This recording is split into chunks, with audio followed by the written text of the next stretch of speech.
the September 9th, 2019 City Council meeting. And may we have roll call, please? Mayor Sue Vaterlos. Here. Councilmember Mike O'Neill.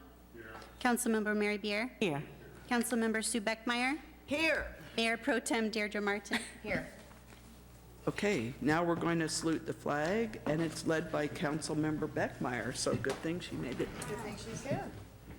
I pledge allegiance to the flag of the United States of America and to the republic for which it stands, one nation, under God, indivisible, with liberty and justice for all.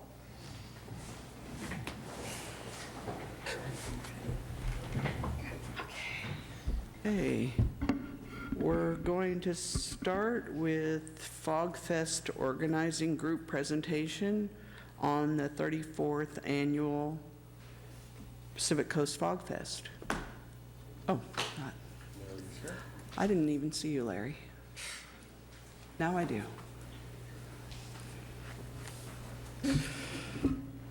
Good evening. My name's Larry Passmore. I have been president for the Fog Fest for the last 7 years. So tonight I would just like to address the council and Madam Mayor Sue Vaterlos about the poster presentation.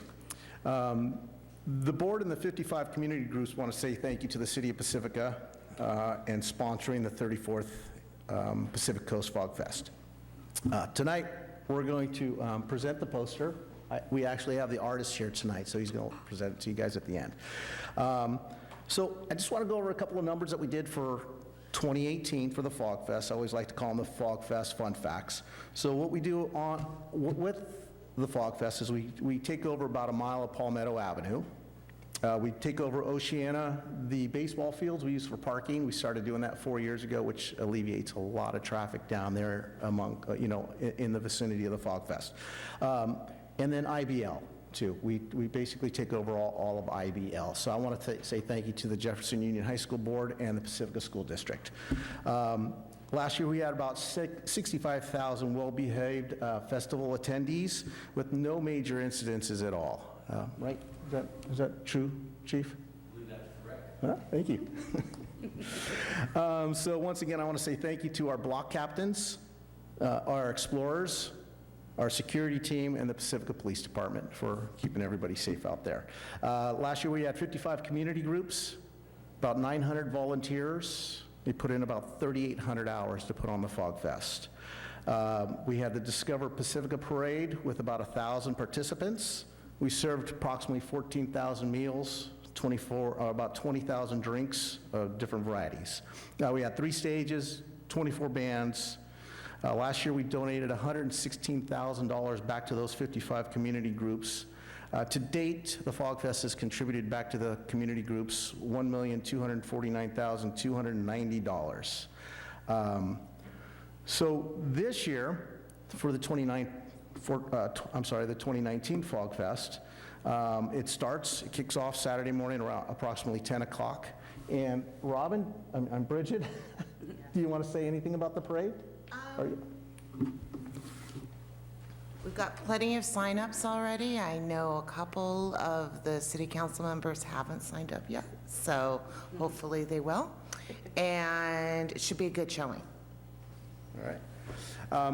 The parade grand marshals this year are the Native Ohlone family, and there's probably about 14 representatives that will be out there. And I believe we just secured a really cool vehicle for them to ride in. This year also, classic amusements, backyard carnivals will be located up at IBL School. Sanchez Art Center photo exhibit will be out there again. I want to say thank you to Cindy Abbott and Sanchez Art Center for facilitating that. We'll have about 200 street vendors. We'll have the souvenir booth selling the shirts and glassware with the art from Cotton Crustaceans, and that is actually Aaron John Gregory. He's a local Pacifican. He did our poster for us this year. We'll have our fall cutter booth again, the margarita booth, the Bloody Marys will be out there, and Lagunitas. Those are some of our larger sponsors. So on Sunday also is a fog jog and the Fun Fest. And Josh is not here. Josh is not here to talk about the 3 stages with all the entertainment on it. So those will be packed up again. We have some really good bands. The music does start at about 11:30 each day. And then also all the great food you guys are used to expecting at the Fog Fest. I want to say thank you to the Pacifica Police Department, Department of Public Works, all our local sponsors, John the Sign Guy, and the Pacifica Moose Lodge. These are folks that just go over the top for us and do a really great job. I want to say thank you to our largest and longest sponsor, which is the Recology of the Coast. What we're going to be doing with them this year is we decided to get rid of plastic bottles if we can. And so we're putting in 3 hydration stations, and they're going to be located along the festival. It'll be city water, and it goes through a filtering system. It cools. This is all going to be free for everybody. We're not going to be selling plastic water bottles any longer. We got the idea from Bottle Rock. They do it up there. They have these gigantic, so there's going to be 4 of them. They're going to be highly advertised under blue tents for water, and Recology is sponsoring that. And they're also giving us about 4,000 collapsible, reusable bottles. They'll be giving them out for everybody. We're also going to be using paper straws again, so that went over real well last year. And then we use up about a mile of yellow caution tape, and it's all plastic. So we found a paper caution tape, so that will now disintegrate in about 6 months. So we're really thankful to Recology for sponsoring that and going along with us on all that stuff. Really quick, I just want to run through the board members. The board members, these guys are tireless. They do a great job. Right now, we're under a lot of pressure. We have about 18 days left. So I just want to say thank you, a shout out to all of them. Most of them live in Pacifica, and so a few don't, but Scott Caramelli, Elizabeth Nyer, Debbie Russitano, Robin Renales, Josh Armstrong, Bridget Fairless, Vicki Senderson, Louise McGinnis, Al Berman, John Beckmeyer, yes, that John Beckmeyer, Mickey Napes, and Archie Juden. And I also want to say thank you to Kathy Johnson. Without Kathy, there probably isn't a Fog Fest. Everything, or a lot of stuff just falls right on her shoulders, and she just takes it and runs with it. You guys really need to say thank you to her, because without her, it really would be hardly any Fog Fest. So I do want to introduce Aaron John Gregory. He's going to present you guys with the poster this year. So Aaron? Sure. Hi guys. Here's the official Fog Fest poster, as you've probably seen in windows around town. So I was really honored to do it. Fog Fest is kind of where my company, Cotton Crustacean, grew from. I think we set up a booth there about 6 years ago and been going strong. We have a nice cult following of locals that come by and get a new t-shirt for themselves or for their kids every year. What we do is I draw animals, basically, past, present, prehistoric, and current. I also focus on local wildlife. And so we put them on t-shirts, printed locally, and yeah, sell them out to people. And so, yeah, Fog Fest was definitely a launch pad for that. I also live in the original City Hall of Pacifica. It's right across from Winters, before incorporation basically was the old City Hall. And so just the city itself means a lot to me. Fog Fest is in my front yard. And so I was really honored when Larry and the Fog Fest board, trusted me to do this. So the poster, of course, has a mermaid. Everybody had to have the mermaid. So I feel like I got the mermaid to kind of represent the laid-back, welcoming attitude of Pacifica. She's just cruising on a whale, going with the flow, smiling and happy. As a biologist and a scientific illustrator, I wanted to incorporate some of our marine wildlife. So we've got an angry seagull, a gray whale, our icon animal, I feel, for Pacifica, a white shark, because you have to have a white shark, because that's just cool, surf perch, yellowtail, a bat ray, striped bass, of course, one of our most popular game fish here, halibut, California sea lion, mackerel, some sardines, and I even got the crab in there, right on the back of the sea lion, because we all know how important the Dungeness crab is here. So yeah, I was just very excited to do it, and I want to thank Larry for and trusting me and the Fog Fest board, and yeah, that's it. There you go. I'm going to hang it on the wall. Okay, thank you. In closing, I just want to go over a few last couple of bits here. If you guys can like us on Facebook, we have about 6,000 followers on Facebook. Oceana Baseball Field is being used again for additional parking. The music starts every day at 11:15. If you need any information, please refer to our website. There's 18 days left to the Fog Fest. I'll see you guys on September 28th and 29th, and thank you very much.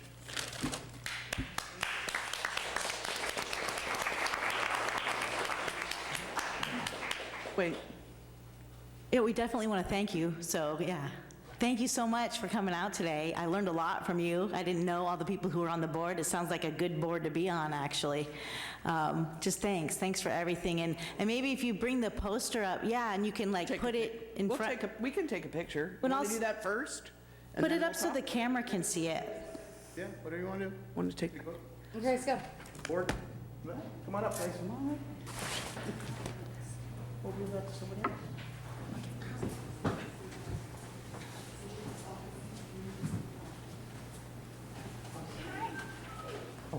sorry to interrupt, Mary. Sorry I interrupted you.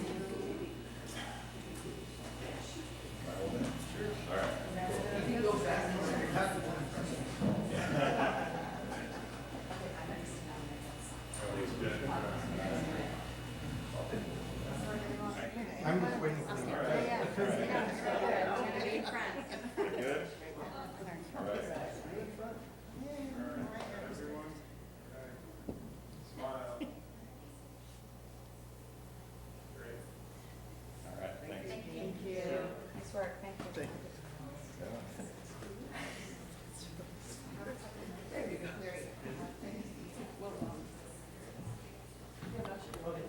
Oh, we can pass it around.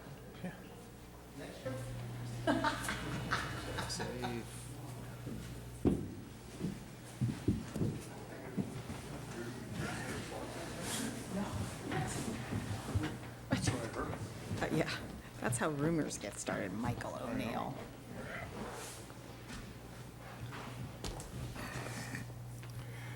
Sorry for interrupting, Mary. It's okay, go ahead now. Everyone else can. Go ahead. I'm good. Larry and board, thank you very much for taking the ideas from last year about the paper straws and plastic and running with it. It is amazing. Hats off to you, and the city of Pacifica thanks you, especially with all of our plastic-free Pacifica work that we're doing right now. So it's perfect timing, because the week before that, at Coastal Cleanup Day, we're going to be talking a lot about our plastic-free Pacifica. So it's hand in hand. Thank you.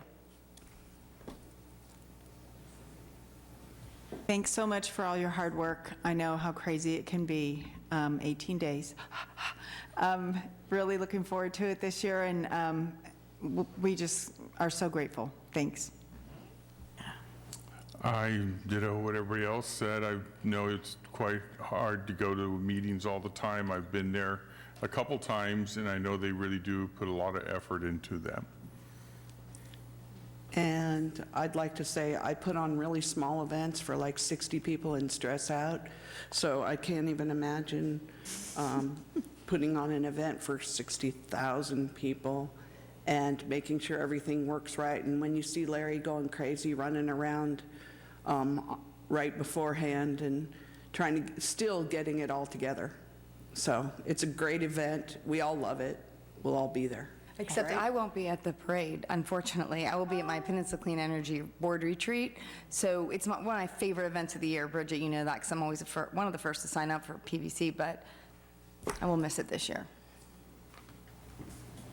Cut out of your face. Okay, thank you. Okay, thank you very much. The next item is staff presentation on pension obligation bond refunding information. No, she doesn't want to. Mayor Vardalos, members of the Pacifica City Council, I'm Assistant City Manager Lorenzo Hines, and I'm here to give you a preview of an item that will be coming before you at our next meeting on September 23rd. I thought that it would be advantageous to sort of get this in front of you now. That way we're not supplying overly accountant-like information to you on the 23rd. Thank you. Sure. So I believe you all have a copy of the packet. And by the way, I follow the Fog Fest on Facebook as well.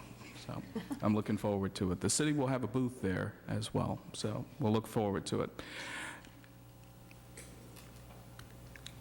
So in May of 2010, the city issued taxable pension obligation bonds in the amount of $20.5 million to fund the city's pension obligations for CalPERS and to pay the cost of issuance. The 2010 pension obligation bonds mature from 2011 through 2030, and they are callable. In other words, people who have bought those bonds can actually get paid in full for those bonds on or after June 1st, 2020, unless we issue new bonds. There's currently about $8.9 million of principal outstanding, and the interest rates for the principal outstanding vary from 6.352% to 6.899%. And bonds are issued in sort of parcels. It's not a big issue of $20.5 million at one interest rate. It's several issuances within that $20.5 million at varying interest rates. Due to changes in the bond market since 2010, it's been 9 years, the range of interest rates that we could be subject to has dropped. And so we've gone from the 6.352 to 6.899, and now we can take advantage of rates of 2.30 to 3.10. So that allows us to refund or refinance these bonds at a lower rate.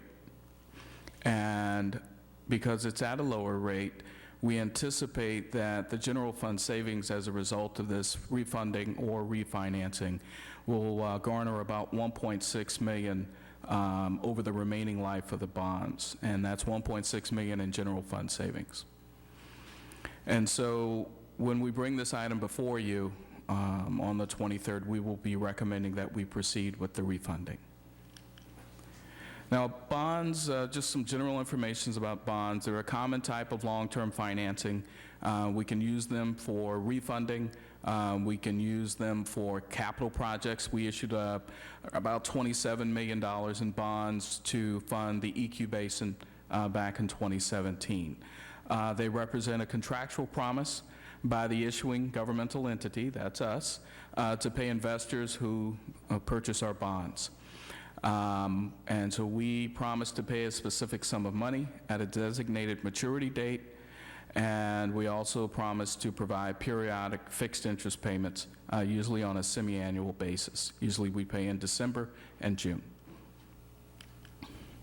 The bond issuance team that you will meet on the 23rd consists of Peter Wong, he's our financial advisor, Chick Adams, he's our bond counsel, Scott Nagelson, he's our underwriter, and Jacqueline Jennings, who may not be here, but she is the attorney for the underwriter. So our summary timeline is we've got the presentation tonight. On the 23rd, we'll be bringing the issue back to you, bringing the resolution back to you. We'll actually plan to sell the bonds on October 8th, so that'll be a very early morning for yours truly. And then we hope to have everything wrapped up by Monday, October 23rd.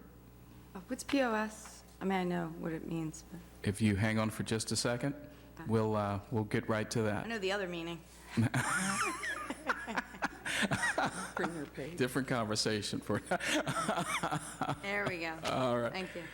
So when we come back to you on the 23rd, the item that you'll see will have 4 main documents. It's a preliminary official statement, the POS, an indenture of trust, a bond purchase contract, and an escrow agreement. And we'll get into the details of those remaining 3 when we bring the issue back. But I wanted to make sure you understood the preliminary official statement as one of the more important documents. They're all important, but this one provides a lot of information to the potential bond purchasers. And so it lays out the estimated sources and uses of funds. What are we using these dollars for? And the purpose for which the proceeds will be used. The terms relating to the bonds, the interest rates, redemption terms, and various things. The source of security for the repayment. In this case, it's payable from any legally available monies of the city. And information regarding the city's financing. And so my staff, both my finance folks and my HR folks, are working on our part of the preliminary official statement this week. And that concludes my presentation. Just to give you, again, a heads up as to what's coming on the 23rd. And I'm open to any questions, should you have any. Mike? You can go first. Mike can go first. You were about to press the button. No, I was being polite. Okay, so we are just refunding the previous issue, right? We're not taking out any additional funds? No. Okay, and this will be a general obligation bond? Yes. Okay, and we are probably paying a premium for the early call of the bonds, or are we paying them at par? That will be determined on the actual date of transaction. Okay. So I'll be able to tell you that later on October 8th. Okay, so then whatever premium we're paying would just be part of this, the refinancing of that, okay? Right. And what's our rating? Or discount. Or discount? Yeah. Yeah. Mm-hmm. Okay. Not when you're calling early at 6%. Well, yeah. Yeah. Rating, what's the rating on the bonds? Do we know yet? The current rating is AA minus. Existing? Our existing rating for these bonds are AA minus. We have other bonds that have been upgraded to AA. Mm-hmm. And we will be going in front of Standard & Poor's on September 18th. And we will be presenting a bond proposal or ratings presentation to them in hopes of getting our AA minus increased to hopefully AA or even AA plus. That would be Good. nice. So that means we are considered an investment grade bond, correct? Yes. Yes. Yes. Oh, yeah. The naysayers, we are investment grade bond, which means insurance companies, banks, et cetera, can invest in the bonds. Do you have the other rating was A minus, you said, right? And The current rating for these bonds, the POB bonds, is AA minus. Okay, and I saw you already answered the question, so, okay, thank you. All right. Sue? My question is along the same lines as Mike's in regard to the bond rating. I know you've said this before, but could you reiterate for us some of the factors that go into determining what that bond rating is for a city? So the bond rating is essentially, it's another form of a credit report score. And it looks at the city's current financial stability. They look at our CAFR to see that our general fund balance is on an upward or stable trajectory. They look at the things and projects and policies that the city is currently endeavoring in to ensure that those projects, policies, activities are things that add to the city's financial vibrance, so to speak. And all of these things come together to allow S&P to come up with a rating to recommend to potential investors. Right now, we're at AA minus, so it says to the investors they're in good shape, they're going in good places, but they're still at AA minus. My ultimate goal for all of our bonds is AAA, because it gets no higher than that. That's my ultimate goal. But we'll go with the double A's. We were lower when I got here, and so we've had a good run, and so Do you recall what the rating was at that time? Ish? these bonds. No, I don't. Yeah, I don't. But I know we've increased the ratings since I've been here. I know that. Yeah. Yeah. Thank I you. try to forget the bad news. I know that. Thank you very much. And I think that's really important information, though, for our community to understand, is like Sure. how far our city has come and is going, right? It Right. really leads to, I don't know, just, general buy-in and trust and all of these things that we really need. So as much information as you can share, that would be great. Sure, I'd be happy to do that. Always happy to brag on that particular part. We actually just had an increase with the wastewater bonds, and I believe they moved to, I think it was AA stable, or it was AA plus, I can't remember, but it created quite a high five between me and City Manager Woodhouse when we found out about the increase. Right. So Yeah. we're always happy to get the increase. Yes, ma'am. So my question is, we're looking at this because of the drop in the rate, right? Yes. Okay, and does that, whatever rate we lock in, remain for the life of the bond, and Yes. what's that? All right. Yeah. Thanks. And the life of the bond goes to 2030. 30, right, Right. thanks. So we're not really extending the maturity on these No. or anything? We're No. keeping the same maturity at a lower interest rate. And I just also wanted to clarify that this is a general obligation of general funds of the city, so the sewer rates and all of that are not considered a part of this bond. It's not supported by the sewer rate, although we do say in the POS that it is payable from any legally available monies of the city. Okay. But the intention is these dollars right now are paid through our payroll expenditure system. And so it's each of these expenditures are associated with particular employees. And not particular employees, but all of our employees. And so for those employees that are in the wastewater, there's a certain amount, I believe, that is paid by wastewater but it's associated with their employees. Right. Okay. So I just wanted to clarify that the sewer rates are not a part of the considered. No, as a policy, no, that's no. And my question was basically what Mike's was, is there a prepayment penalty for paying it, and you don't know that yet? So We you don't know answered that yet, and Chick will be able to explain all of that, and Chick or Scott will be able to explain all that when we get before you. So it depends what the amount is versus what the new interest rate. Seems like we would save a lot of money regardless if we paid a prepayment Yeah. penalty. Yeah. And there are ways that we can address any issues regarding prepayment. Okay. Thank you. Okay. That it? All right. Thank you. Thank you, Thanks Lorenzo. very much. My pleasure. Thank you.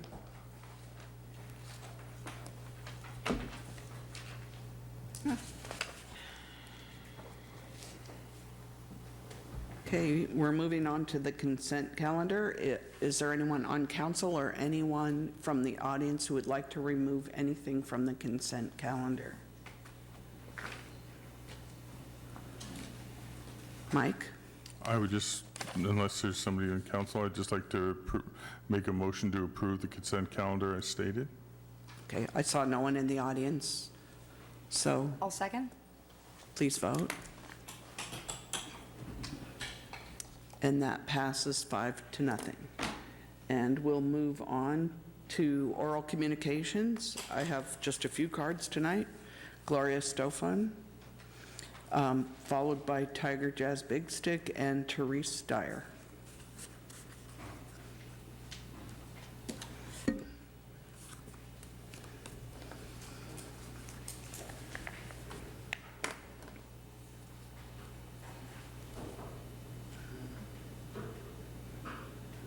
Good evening, city council members and city staff. I'm here because I thought the general plan was going to continue tonight. So I obviously didn't have a chance to come to the meeting that occurred. I think it was last week on the Tuesday. I had another commitment. Anyway, but I did write a letter. I gave it to Tina, so she has a copy of the letter, but I will publicly speak on the Rockaway Beach neighborhood. My name's Gloria Stoffen. I live at 510 Rockaway Beach Avenue since 1966. Living on East Rockaway Beach Avenue for the past 53 years, I have seen many changes to this avenue. More houses built on the steep hillsides and more traffic. My main concern is that of safety, a particular after witnessing the firestorms that occurred these past 2 years in Napa, Sonoma Valley, and the last one last year with the City of Paradise. Least we not forget Rockaway Beach is a one-way street in and a one-way street out. And adding more housing definitely will impact the avenue even more. The avenue hasn't been paved in I don't remember how many years, maybe 30 years, let alone the impact we'll have on the congested Fassler Highway 1 interchange. Also, the runoff streaming from the hillside is constant since I have been living there. As I am writing this letter, a constant stream of water is coming down off of the hill. To be exact, the stream is located at 633 Rockaway Beach Avenue. The stream of water goes all the way down to the drainage system near 505 Rockaway Beach Avenue. It is constant. I would like to see the city create a development plan specifically for the Rockaway Beach Avenue neighborhood by which these concerns would be addressed: safety, hillside runoff, and traffic congestion. Thank you. Thank you. Tiger and then Therese. Good evening, Honorable Mayor and Council. I'm Tiger Jazz Twirl's Big Stick of Pacifica. Today I'm coming to you as the Vice President of the Board of Directors of the Pacifica Resource Center, and I'm coming to you in that capacity because we have a big event coming up on Saturday, the Palmapalooza. Got the poster going on here. It's nice and tie-dyed because we're doing a Summer of Love theme in honor of the 50th anniversary of Woodstock, and it ensures a good time with music and food and a live auction. We have partners sponsoring us: Kaiser Permanente, Grocery Outlet, the Sam Mazza Foundation, and our co-sponsor is Recology of the Coast. Big thank you to Recology for substantially sponsoring us and making sure this is a zero-waste event. So it is promised to be a good time. We do not have many tickets left, so if anybody is interested in attending, it's pacresourcecenter.org. And it's pretty easy to find that link to get one of those last few tickets that are there. Thank you to everyone for sponsoring, from council, from the community. We have our state lawmakers and our congresswomen who have sponsored as well. And the outpouring is tremendous and beautiful, and it will all be put to very good use. So thank you. Come on out and have a good time with us. Thank you. Thank you. Therese?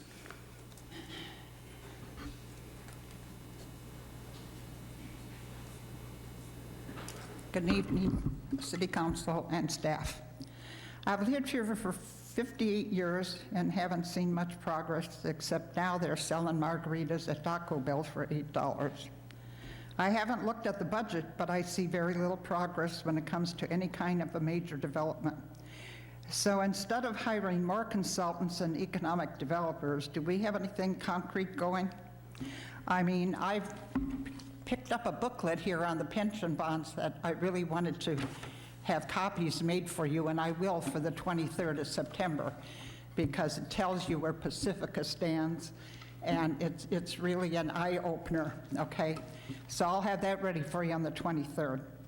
But in the meantime, do we have any plans for developing the quarry? And then why are we giving all of our money away, like our Measure A funds that we paid in for 30 years for the highway widening? I think we should have enough money left to either put an elevator up at City Hall and make it handicapped accessible, or move it to the police station. All of our departments are scattered all over the city. We need a civic center to combine all the departments and sell off all these rinky-dink little properties. I think then we could really call it a civic center. Thank you. Thank you. Seeing no one else, is there anyone else who'd like to speak? Okay, then we'll bring it back to council for council communications.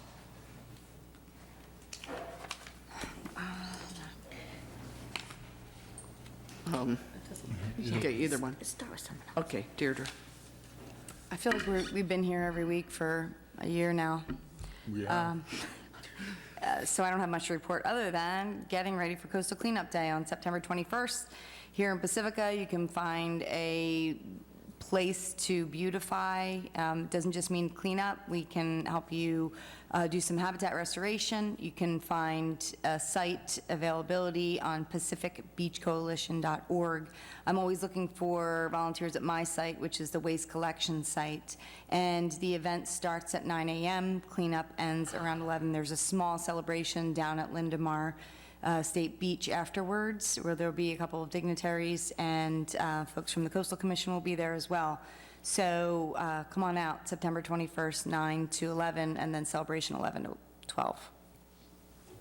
Thank you. Mike? Let's see, I attended with several council members the ribbon cutting for the overcrossing across Highway 1. I also attended the chamber networking event, the council cities dinner, which I forget where it was, and I even forget who the speaker, I think it was Jackie Spear. Jackie Spear in Portola Valley. Yeah, and I don't know, many study sessions on the general plan. And the beautification meeting, don't forget. Oh, and the beautification, because Sue couldn't make it, I'm the alternate, I went there. Thank you, Michael. Yes. Mary? I also attended, hello everybody, thanks for coming tonight. We appreciate it when you're civically engaged. It's really important. So thank you for being here. I did attend the ribbon cutting for the overpass. It was beautiful. The overpass is beautiful. I also attended the meeting for the Ohlone Portola Heritage Trail and the commemoration of the 250th anniversary of the Portola Expedition. And so I just wanted to let everybody know that on November 2nd, we're going to have quite a few things going on here in Pacifica about that. There's going to be an early morning hike up to Sweeney Ridge at 8:30. Back down at the community center, there's going to be tables and lots of information and activities for folks to come and do. There's going to be an unveiling of something. I'm not going to say because it's a surprise, so come on out and see what happens then. It's a really beautiful opportunity for people to come together to appreciate the history of our city, and then to go out and explore the trails. So we're really excited about that. And I also attended the board meeting for the Pacifica Resource Center, and thank you, Commissioner Big Stick, for coming up and talking about the Palmapalooza. Everybody come on out.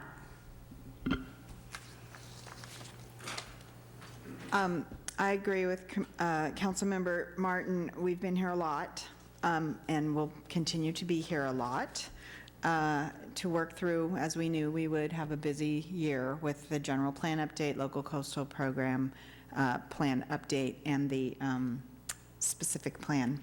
So thank you to Councilmember O'Neill for attending beautification. I was at a Relay for Life wrap-up party, and that's a really significant event in town, so it was something that was important for me to be there. Last Thursday, I attended a fundraiser at the Cole Mansion in Burlingame, and the honored speaker was Jackie Spear. But the purpose of the event was a fundraiser for the San Mateo County Law Library.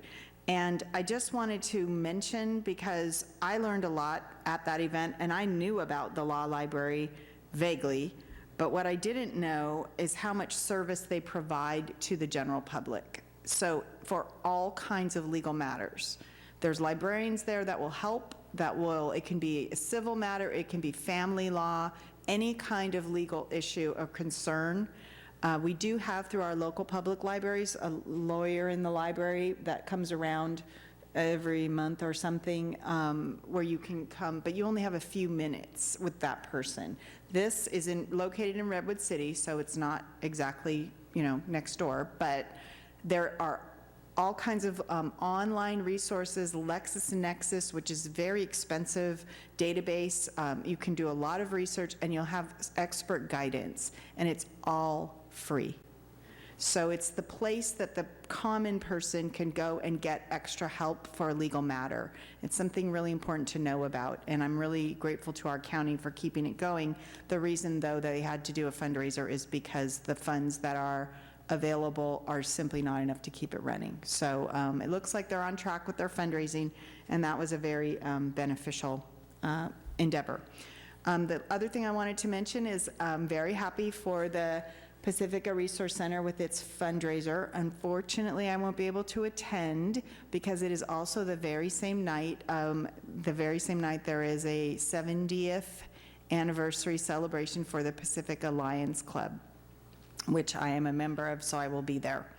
And I've been working on the program for that event and working on some stuff. I had to make lists of people, and it really drove home to me the point that the reason we have two separate lists is there was the North Coast Side Lions Club because there was no town of Pacifica when the club was formed.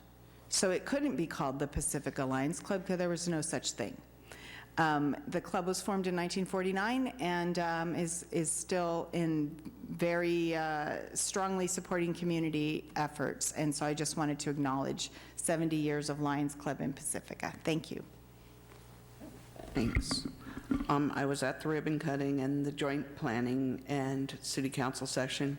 I went to the Pacifica Police Open House, which was really interesting, watching the dogs, how they're trained, and then after the dog physically went after the bad guy, then all the people who were in the audience went out and petted the dog because he's still a dog, and he knows exactly what he's trained to do. I also saw about a 3-year-old wearing a full police uniform, hat, badges, handcuffs, everything. And he was so cute, and the police officer said, "Oh, I suppose you want to be a police officer when you grow up." And he said, "Nope, I want to be a fireman." It was totally adorable. I went also on the same day to the 50-year milestone of Camelot Fish and Chips.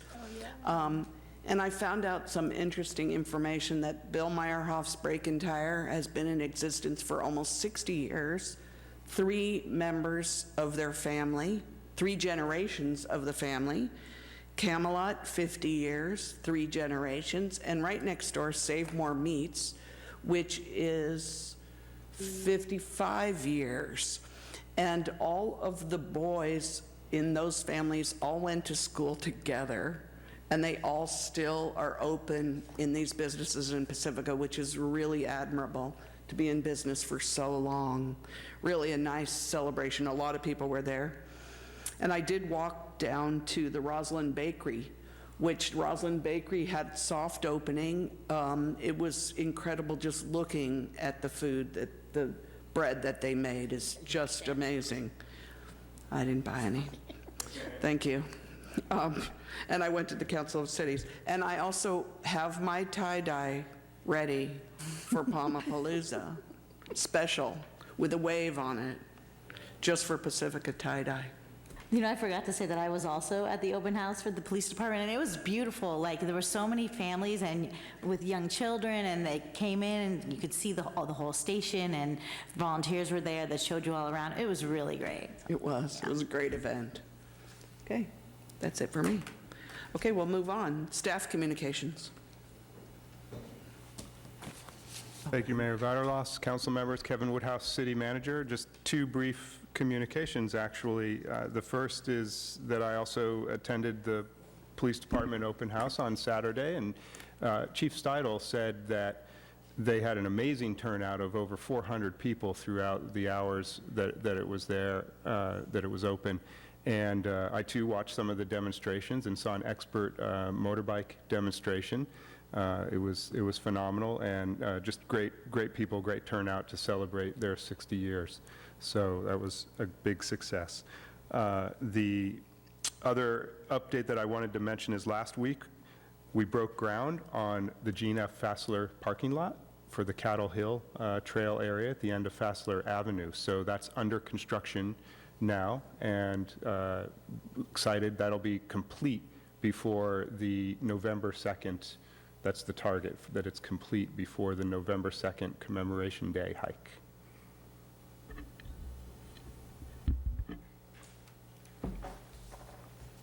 Now, on to public hearings.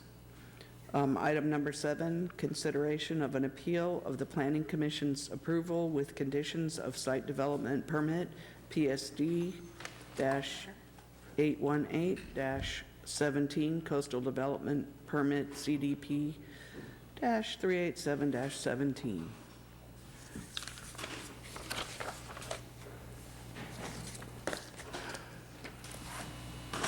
And we'll have the staff report first.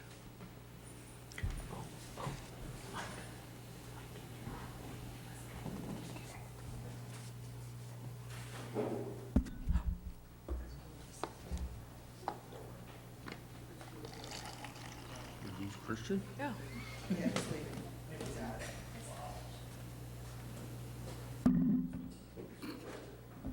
He got lost.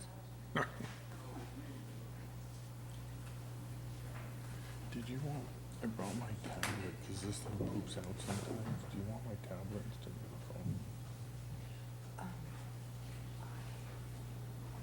phone? Good evening, Honorable Mayor and Council members. I'm Senior Planner Christian Murdoch. I'm joined this evening by Planning Director Tina Weremeister and Planning Commissioner John Niblin, who is the Planning Commission liaison for this appeal.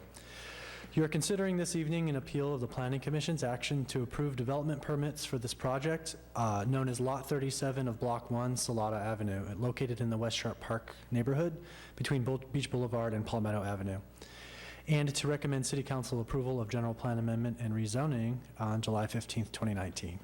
The project in question involves a 1,398 square foot single-family residence on an existing 2,250 square foot non-conforming lot. The project requires City Council approval of 2 legislative items, a general plan amendment and rezoning. Approval of these items is in the full discretion of the City Council, provided there is a rational basis for the decision to approve or deny, as compared to the development permits, which require specific evidence related to the permit findings. The general plan amendment would change the site's designation from medium-density residential to high-density residential, and the rezoning would change the site's zoning classification from R2, 2-family residential, to R3, multiple-family residential. While these designations may seem counterintuitive, for the reasons identified in the Planning Commission staff report, staff believes there is a sound basis for doing so. In particular, the project site's existing extremely small size of 2,250 square feet is less than half the size of a standard single-family residential lot. As a result, the density of development of any residential structure on the site would be at a density of 19 units per acre, which exceeds the medium-density residential range of 10 to 15 units. Additionally, the R2 zoning classification has a development standard requiring 2,900 square feet of lot area per dwelling unit. It would not be possible for this site to comply with this requirement given its existing size of 2,250 square feet. Instead, the R3 zoning classification requires 2,075 square feet per dwelling unit, which the project can comply with. Thus, staff believes the change to high-density residential and the R3 zoning is appropriate. For at least 3 reasons, the city's municipal code would not allow more than 1 single-family residence to be constructed on the site, even with these proposed changes. First, because the high-density residential land use designation in the general plan allows up to 21 units per acre, a second dwelling unit, other than an accessory dwelling unit, would cause density on the site to be 38 units per acre, which is above the allowable range. Second, because the R3 zoning standards require 2,075 square feet per dwelling unit, there would not be enough lot area under the R3 zoning standards for another unit to be constructed on the site. Instead, the site would need to be 4,150 square feet or larger. And lastly, Article 30 of the zoning regulations specifically states that lots of 3,999 square feet and less shall be used for development of one single-family residence only. The project also requires, and the Planning Commission approved, a parking exception to allow provision of one driveway parking space in lieu of the two-car side-by-side parking requirement otherwise required for single-family residences. As outlined in detail in the Planning Commission staff report, the project site's very narrow width of 25 feet makes full compliance with the two-car side-by-side garage requirement practically infeasible for the applicant, while also complying with other equally applicable zoning standards and design guidelines. These include, but are not limited to, sufficient front yard landscaping, preservation of on-street parking for guest and visitor use, and desirable building design, which de-emphasizes the garage and creates a strong entryway presence when viewed from the street. The Planning Commission endorsed staff's analysis that the one-car driveway, preservation of maximum on-street parking by minimizing the width of the driveway curb cut, and allowing the small structure to have conventional architectural features resembling a small-scale cottage without being dominated by a one- or two-car garage door on its front facade, resulted in the best balance of competing and sometimes conflicting regulations for development on a site with existing very small dimensions, such as the project site. For these reasons and others stated in the agenda report, staff recommends that the City Council deny the appeal, uphold the Planning Commission's approval of the development permits, and introduce an ordinance to approve the general plan amendment and rezoning. Thank you. Thank you. I'd first like to remind everyone that please disclose any ex parte communications that you've had related to this appeal before you speak. I visited the site and had a discussion with the appellant. I did as well. I had a discussion. I met the appellant at the site. I also had a phone conversation with a representative from the builder. I had a conversation with the appellant prior to this appeal about these topics in general, but we definitely have conversed about these issues. And I went to the site and I conversed with the appellant by email. So, okay. We don't, there's no, nobody has any conflicts of interest up here, right? Okay, I'm just checking. So does council have questions of staff, or would you like to We usually hear. go forward and hear from the public? We usually hear from the appellant and the builder. Sorry. They each get 10 minutes, I think it is? We have questions first, then the appellant has 10 minutes to speak. Okay. So there were no questions from the council, so we'll invite the appellant up to speak, and you have 10 minutes. And does the appellant And get an opportunity to rebut? Sorry. It's okay. She's got the cheat And sheet. I do, I have. And if you would like, you can reserve 3 minutes for rebuttal at the end. So if you'd like to speak for 7 minutes and then allow 3 minutes at the end, that would be fine too. So we need to adjust the timer, so if you'll tell us ahead. I'll reserve 3 minutes for the end. And Sue, we'll have a chance to ask questions afterwards. We definitely will.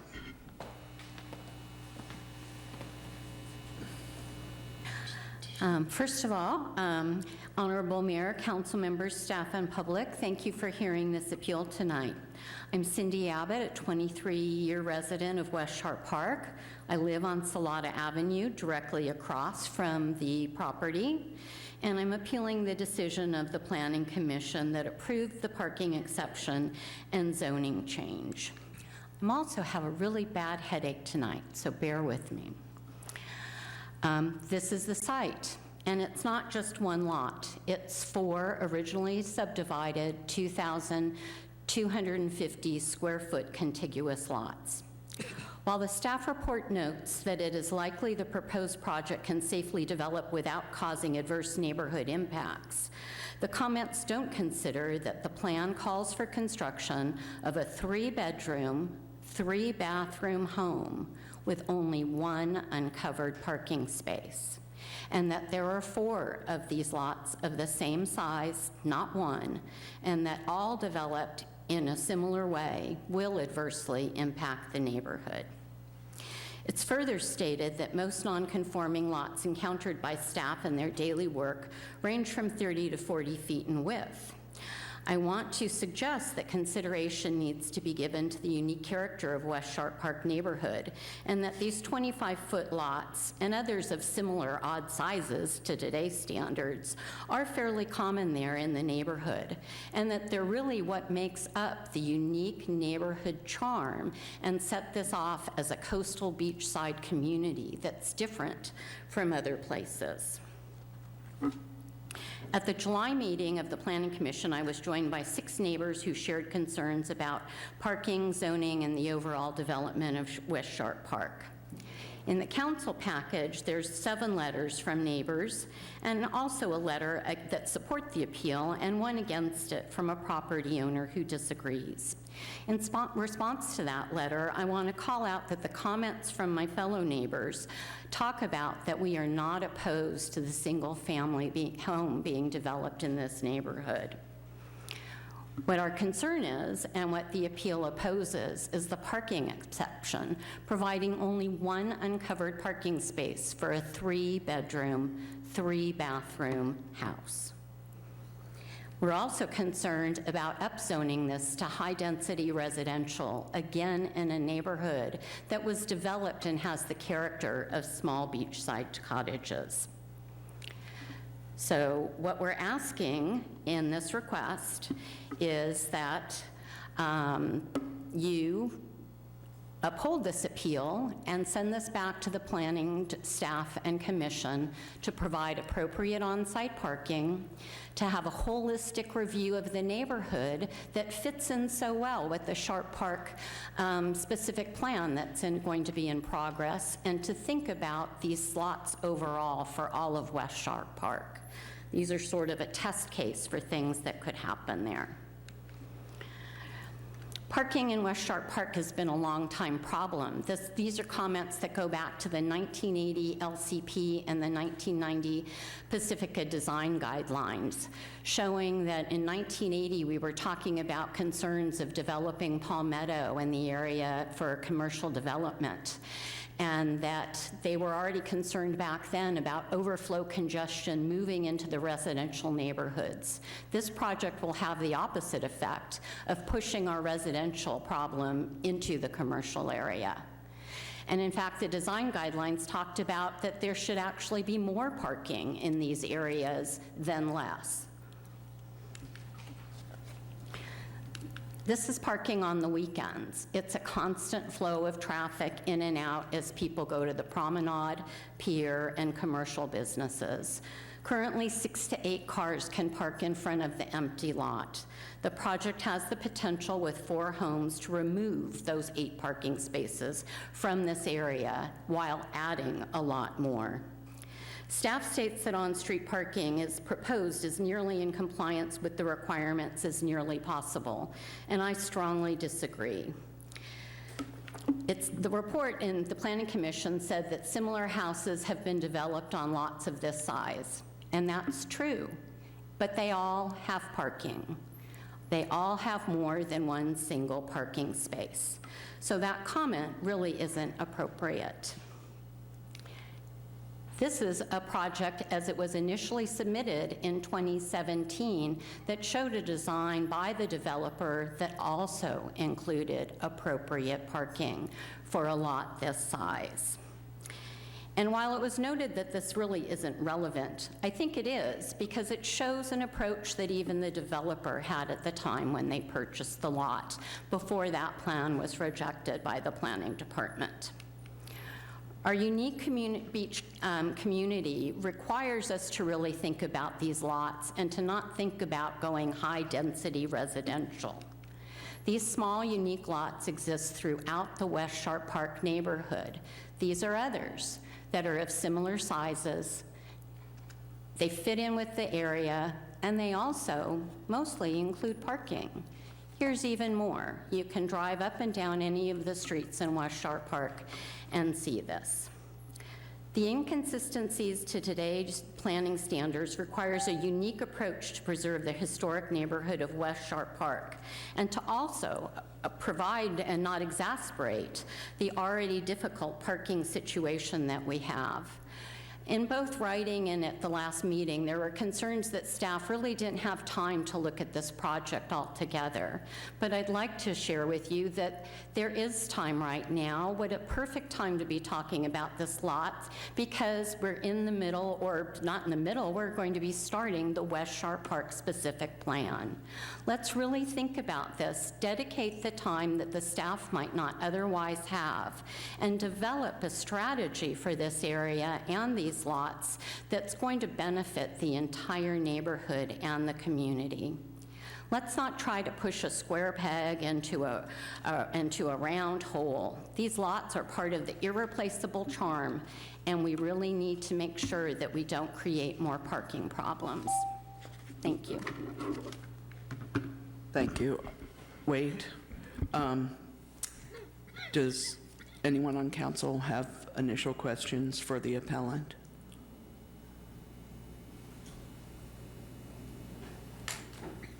Okay, so now thank you. We'll invite the applicant up to speak, and you have 10 minutes, and if you'd like to reserve 3 minutes for a rebuttal, please let us know that ahead.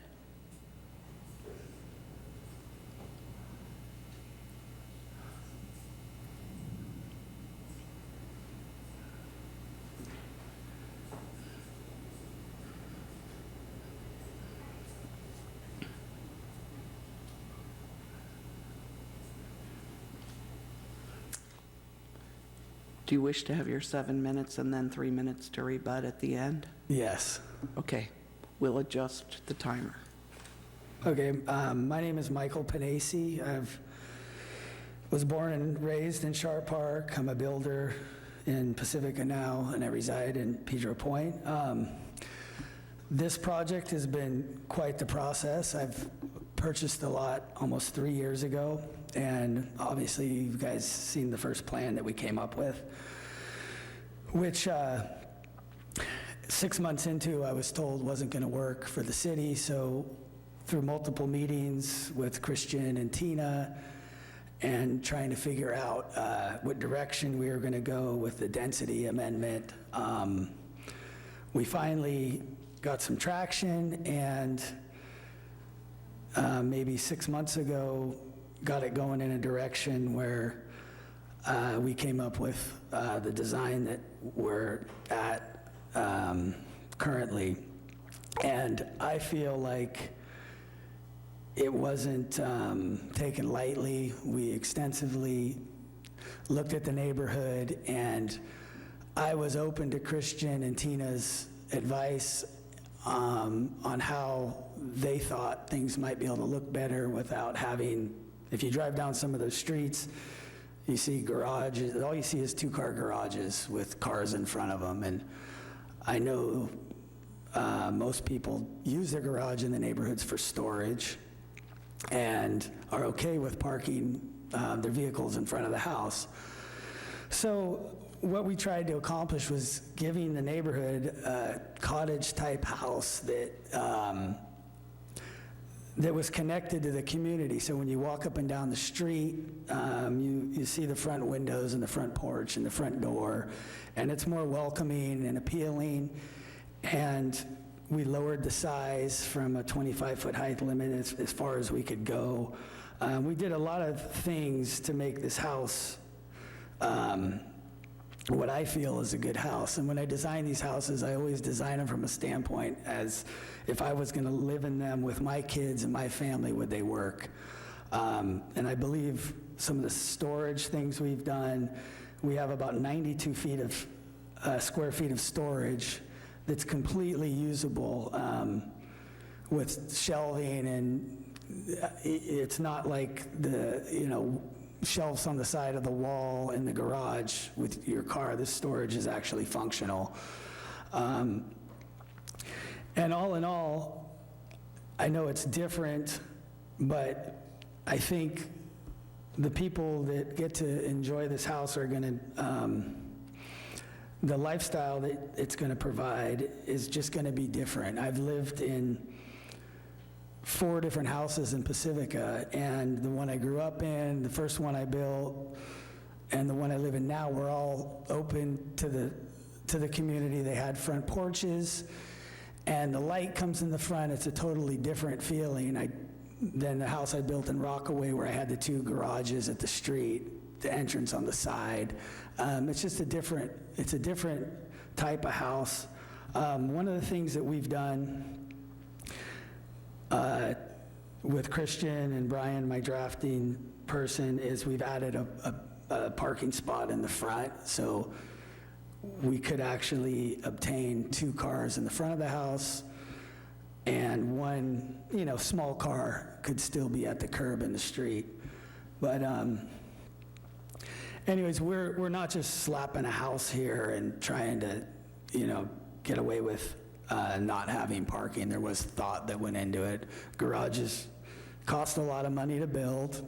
They take up a lot of the square footage that could be used for landscaping, and they don't always get used for cars. So anyways, I'm done. Okay. Do any of the council members have questions for the applicant? I actually do. Hello. Yes. Thanks for being here. Can you explain again, you said there's room for 2 cars in the front of the house and 1 on the street. Can you explain that? Well, the original plan just had the 1 car in the front. So I've created a different theme that I can put 2 cars in the front side by side, and you're still maybe 12 feet left parallel with the street for an off-site parking. I can show you guys that if you want to see it. It's just basically, the first plan we had only had a one stall in the front of the house. And then we were trying to get a full stall on the street. And our idea behind it was, you just have to go walk up and down these streets at night and you see people have their garages open, they're full of stuff, and there's 2 cars in the front of the houses. So this is basically going to be 2 cars in front of a house, but there's going to be a living room behind it instead of a garage. Thank you.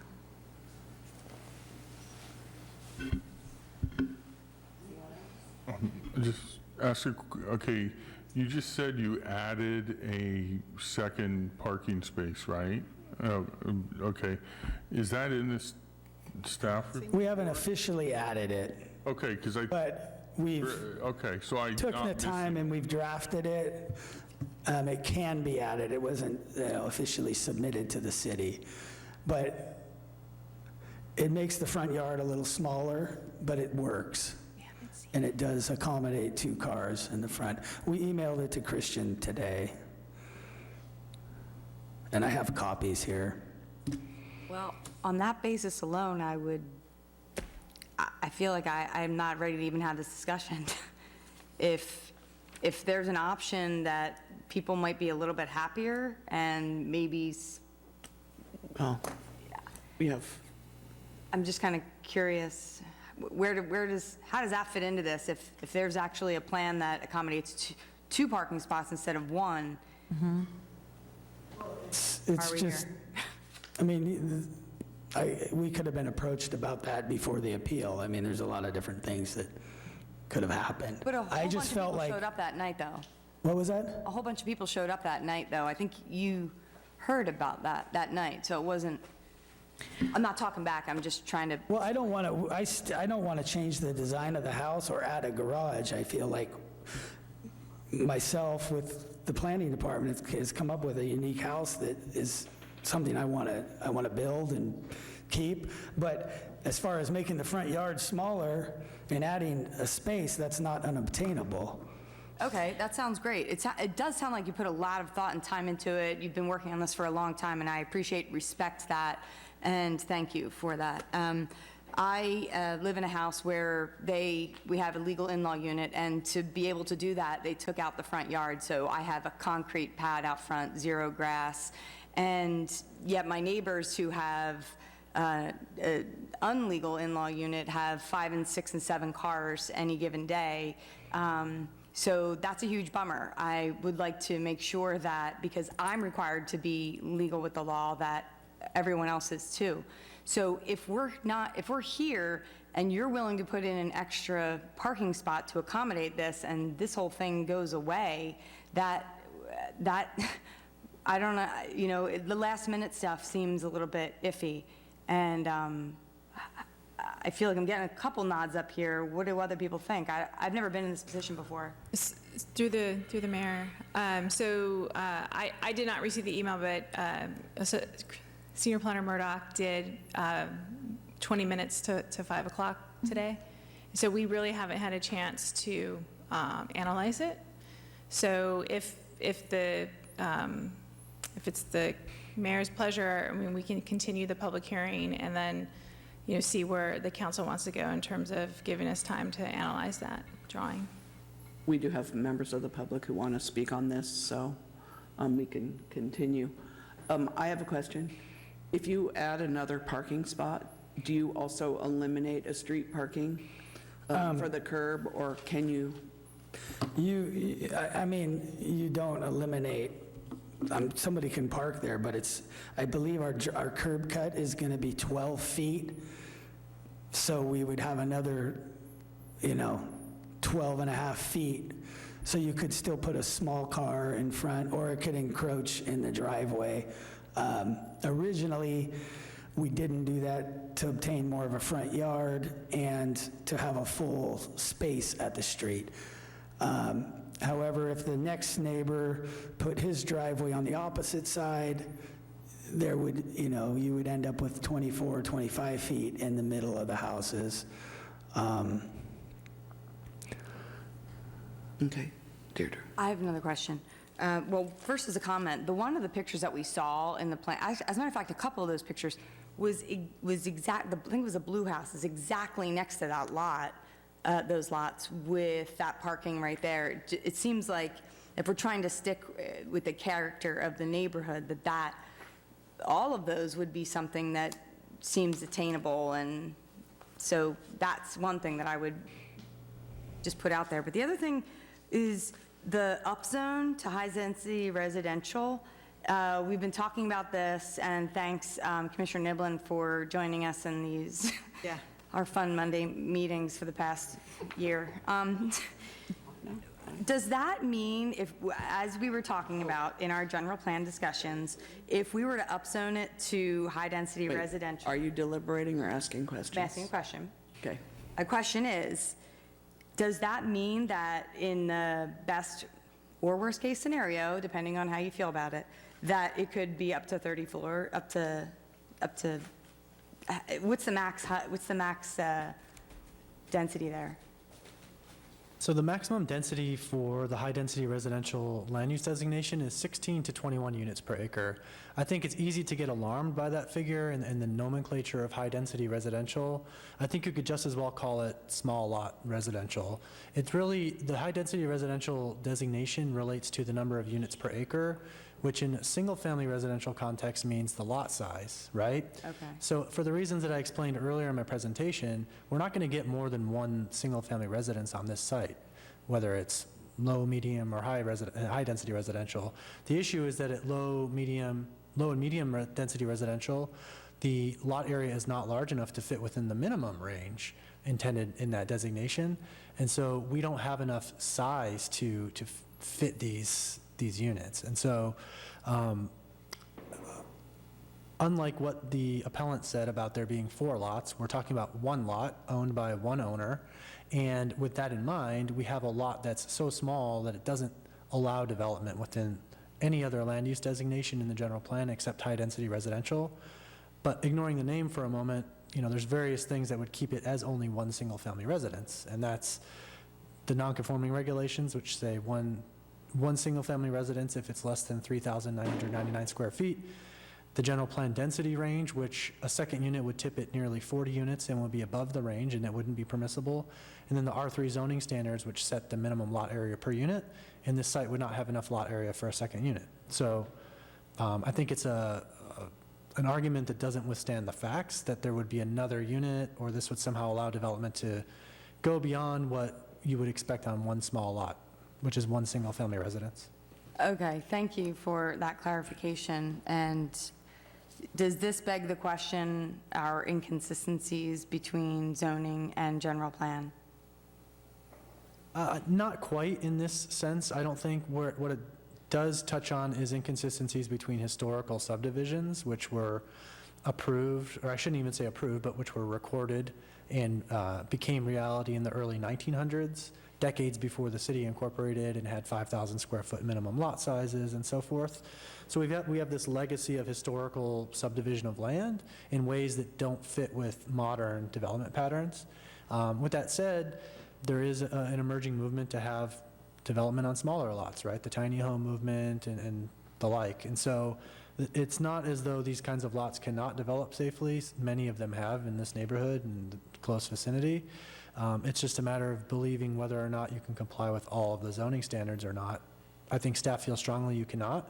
There are other ways to get to development, including the blue home that you mentioned immediately to the east. We think that this is the best balance of all of the zoning regulations and design guidelines. Okay, thanks for the clarification. And I have one more question. In all this information, it was asked if parking across your own driveway is legal or not. And did anyone ever get the answer to that? Because that could bring another parking spot if you're legally allowed to park across your own driveway. I don't know the answer, but I know that I do at my house, and if someone wants to get you towed, they get you towed, so you're not going to get yourself towed. I do it too. So I'm sure that would happen. I would defer to the chief on that question. Me too. I was looking at him. I know, he didn't stand up. He didn't.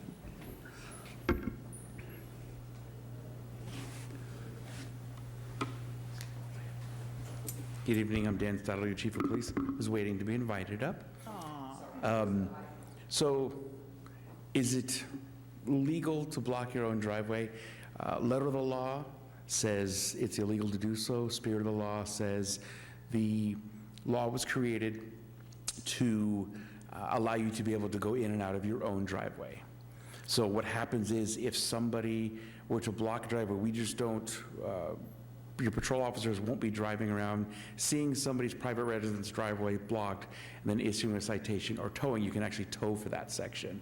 What will happen is that's one of those situations where it is it's a call for service is why we respond when we would handle those. It's complaint driven.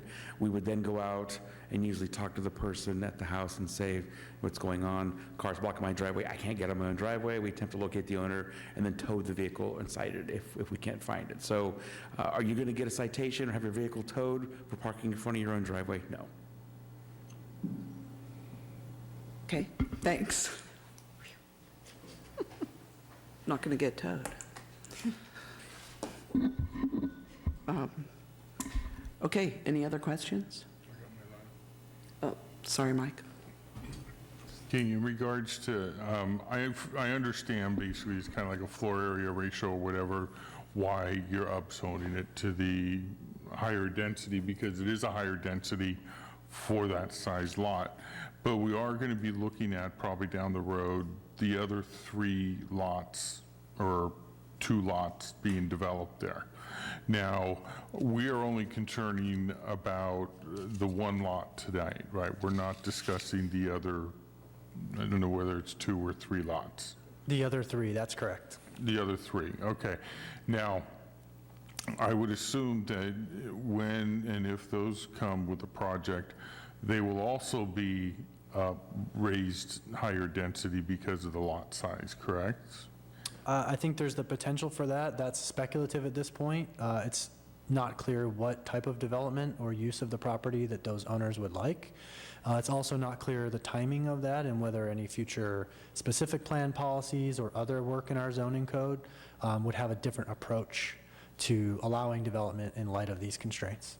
So if we allow a higher density on this lot and one of the others comes in with 6 units or whatever, we can deny that because we're not setting a precedent for this lot? Right, this determination is not setting a precedent. It's the discretion of the council based on the particular circumstances and concerns about public health and safety and other rational bases to make the decision about the general plan amendment and the rezoning.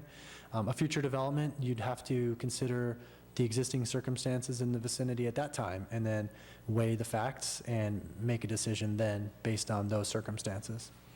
Now, when you receive an application from the next lot over, and Mr. Pissanisi has his curb cuts in for his driveway, can you require the new developer to put his driveway on the same side so there's only one curb cut and a longer space for parking? I believe we likely could. We often attempt to coordinate development that's infilling in neighborhoods such as this to preserve to the maximum extent that we can on-street parking by minimizing the chopped up curb areas where cars can park. Sometimes we're successful given the layout of a particular area, sometimes we're not, but it is something that's always on our mind when reviewing development applications. But we cannot require that. I would suggest that we likely can require that as part of the discretionary permits that would be required. And if they don't agree, we would likely recommend a condition of approval that the Planning Commission could impose to force a particular alignment of the driveway. Okay, okay, thank you. Okay. If there aren't any more questions, we have 2 cards from the public. Did you have a question? I just have one little question. Okay, go ahead. Sorry. And I didn't press my, sorry. I know this is not the design that's being proposed at all, but I read a good bit about the previous design that had been submitted sometime in the past. And then the first time I saw an image of it was during the appellant's presentation. Can I ask staff, was part of the reason this design wouldn't work for the city because it required tandem parking? I don't understand what was not working about it. I know it's not what we're here to talk about, but I just need to have a better understanding of what goes, what doesn't, what the zoning means, what the square footage relates to the densities and all of that. And so it just kind of, that's a nagging question in my mind. Sure. I don't know anybody, well, I should say, I certainly haven't seen anybody voluntarily design a home like that in my professional career. That design results from zoning standards we have in our non-conforming zoning regulations that are applicable to the R1 zoning district only. For applicants that design to those standards, including the one-car garage and the carport that sort of has the off-balanced home look, right, with the hollow first floor and the one-car garage, an applicant that designs to that standard can avoid going to the Planning Commission for a permit. So there are time and money advantages to designing that way. But other than that, I'm not sure that that would be an architectural design that, all other things being equal, that we would find compliant with the design guidelines and other good architectural principles. This project is not zoned R1. The existing zoning is R2 and it's proposed to be R3. So those are not mandatory standards to design to. And so the reasoning that I did not support that design, the one-car garage and one-car carport, is that it doesn't orient well to the street. It has a broken up front facade. It has a large curb cut, which would sacrifice on-street parking for guests and visitors in the neighborhood, and perhaps a variety of other reasons, but those are the notable ones that come to mind given the amount of time that's passed. Yeah. And so that would be my general assessment. Thank you. Mike? In regards to the upzoning and, given the size of the lot, we all know that you said it's currently zoned R2. It's going to be designed as an R1 because it is a single-family home, but then we're upzoning it to R3. What is the logic that when we're building a R1 house that we have, besides, is it only because of the density? Because I don't know why we need to upzone it to R3.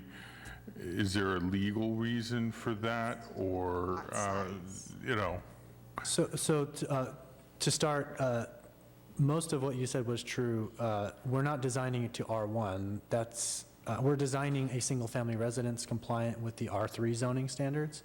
Single-family residences are permissible within the R3 zoning district, which is multifamily residential, whereas on the flip side, multiple family apartment units are not permissible in the R1. So there's a hierarchy in the city zoning. R1, single-family residential only, R2, duplexes and single-family, R3, apartments, duplexes, and single-family residential. So in light of the constraints of this existing lot being 2,250 square feet, 25 feet wide by, I think, 90 feet deep or 85 feet deep, the density that results from any house on that lot is well beyond the range of low-density residential or medium-density residential, and to fit from the quantitative standard, the objective standard in our general plan, needs to be designated high-density residential. Similarly, the zoning standards for R3 have a minimum lot size per unit that works for this project, whereas the R2 and R1 zoning standards do not. And so development on this lot without R3 zoning would be contrary to the standards in the zoning. And so we could not analyze how it would be possible to authorize development without these changes in designation and changes in zoning. Thank you. Thank you. Anyone else? Okay, we will now ask the public, and we have 3 cards. We have Tanya Tandon, and Sanjaya Tandon, and Mike McCarthy.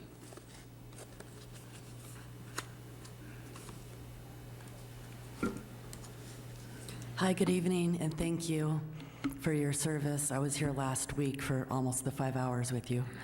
The important thing the developer just said, 2 important things, is he added a 12-foot extra parking. 12 feet is not enough even for a small car. It will hit the sidewalk. And I know with the Planning Commission, they were very concerned that no car go over the sidewalk. The second important thing he said is it will be different. I agree with the appeal. I'm for development on this lot. I'm not for rezoning it to an R3. I have an R1. I don't know what it means in the future and why it's separated. I think R3 will be more valuable, let's say 20 years from now. So why can't I have R3 if this lot does? I don't think it's fair. Pacifica Historical Society told me Sharp Park is historic. I looked at the Lincoln profiles for our city manager, assistant city manager, planning director, senior planning, and they don't include neighborhood preservation anywhere under their experience or their job titles or their current or past job responsibilities. Remember, Sharp Park is historic. I think we need to start looking at Sharp Park and building historically, not, like he just said, is different. I researched other job titles on Lincoln, and historic preservation is a popular trend. Berkeley, San Jose, California, and even Columbus, Ohio, even have their own city divisions dedicated to historic preservation. I'm surprised preserving a historic district like Sharp Park doesn't come first in Pacifica. People who live here by the pier don't want it changed. Our preference is to preserve the cottage-style homes. Pacifica Planning Department is doing opposite of preservation, nor do they ask us what we wish. The city of Baltimore actually asked their community for feedback, using polls on their city websites for citizens' inputs and ideas. Imagine if our planning department asked us what we really want. Would we want rezoning of a non-conforming lot from R2 to R3? No. Do we want modern-looking homes or duplexes 4 to 5 stories high, as mentioned in last week's meeting? No. Why can't our planning department do something similar to the city of Baltimore and ask for input rather than telling us? Thank you. Your time's up. Okay, thank you. Thank you. Sanjaya, then Mike McCarthy, and Sue Degree. Hi, Sanjay Tandon. I also live on Salata on the same block as the lot. Want to thank everybody for coming here and considering and all the work that's been done. I really appreciate it. I'm in support of the appeal. And the main thing to sort of follow on is I think a lot of this is an opportunity for us to understand how to better do community engagement. I appreciate the meetings that we're holding and the postings that we're doing and notifications, but clearly there's been a disconnect where the community has not felt engaged in this decision-making process. Going back to where it was a larger lot with a single owner getting subdivided, to what degree where this community bought into that created the situation where we have non-conforming lots, to then the initial proposal 2 years ago, where had we somehow approached engagement in a different way, we might have a building up there now versus talking about how to get a building up there. And I think it's important to sort of think through that and things that we can do better, whether it's through polls or other types of meetings or just in additional outreach, so that because there is additional development that will likely be done on the other 3 lots. And how can we do this in a way so that it's not taking years and years, but in a way where we're all bought in and very happy about the outcome. Thank you. Thank you. Mike McCarthy, Sue Degree, then Leonard Richards.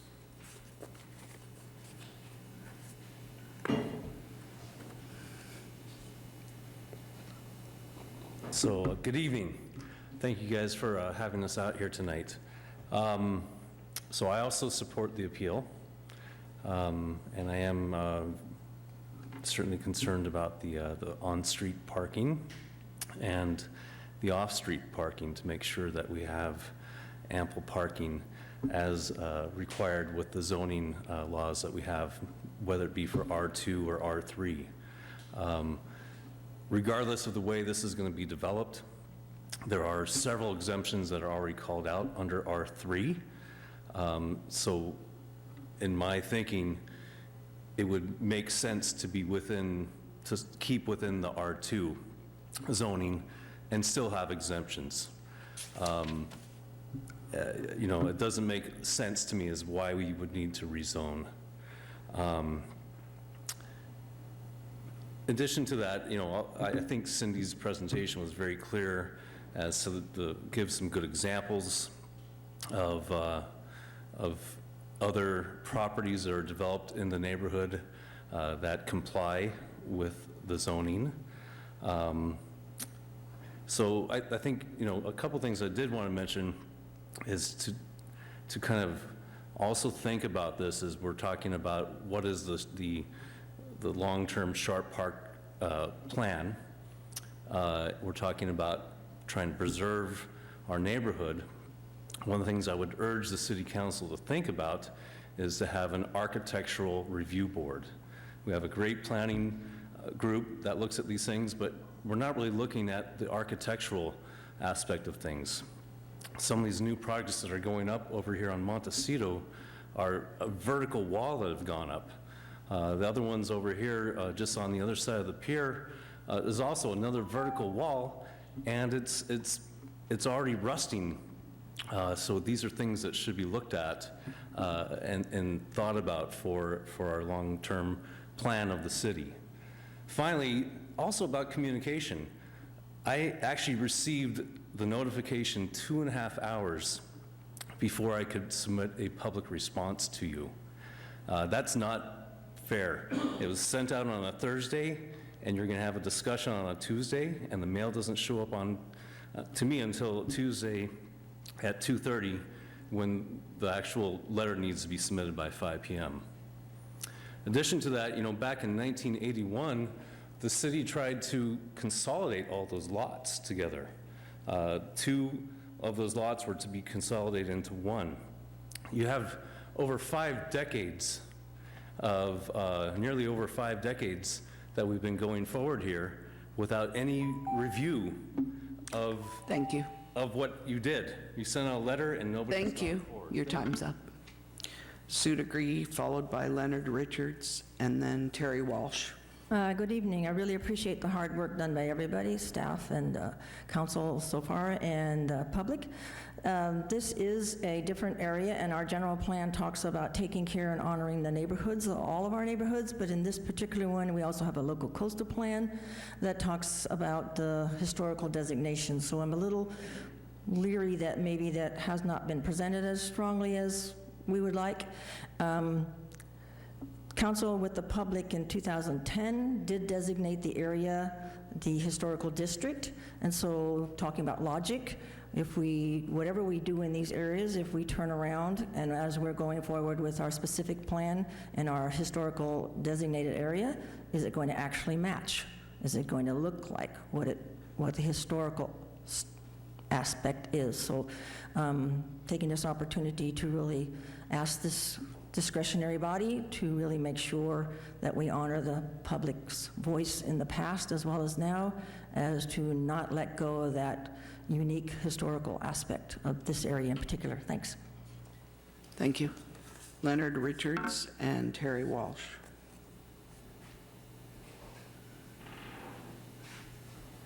Hi, good evening. My name is Leonard Richards, and I am a lifetime resident of Pacifica, especially in Short Park, and I am in opposition of the appeal. And I think that, you know, the home has a very nice style, will look very nice without a garage in the front. And I also think that the addition of one extra parking space is not going to be tremendously outrageous on that street, which already has a lot of traffic on weekends, and seemingly the tenants that live there too also have a lot of vehicles contributing to that. So I think that myself, I have a garage. I don't park in it. I park in the driveway and on the street, and it seems that my neighbors do the same thing as well. You know, I think going forward, if they do develop more lots in a similar likeness, that one parking spot in the driveway should be enough. Thank you. Thank you. Terry Walsh.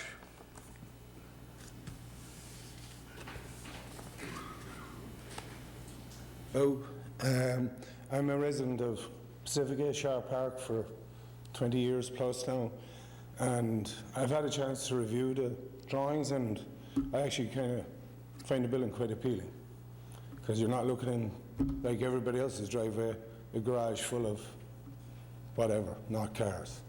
So I think most people use the parking in front of their houses, and I think the style of the house is a lot more appealing to look at. So I'd be definitely in favor of overturning the appeal. Thank you. Thank you. David Beaumont.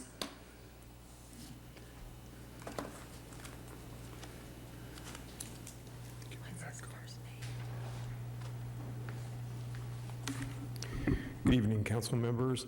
I'm David Beaumont here speaking for the two neighboring owners, and I just wanted to express that they both support this project, and also as well as staff's rationale. In particular, to address an item that was mentioned by Councilmember O'Neill, this project, Mr. Panisi was already asked recently in the last few weeks to adjust the curb cut to integrate the driveway, or rather to be able to integrate it in the future when the adjoining property gets developed, so that the on-street parking is maximized.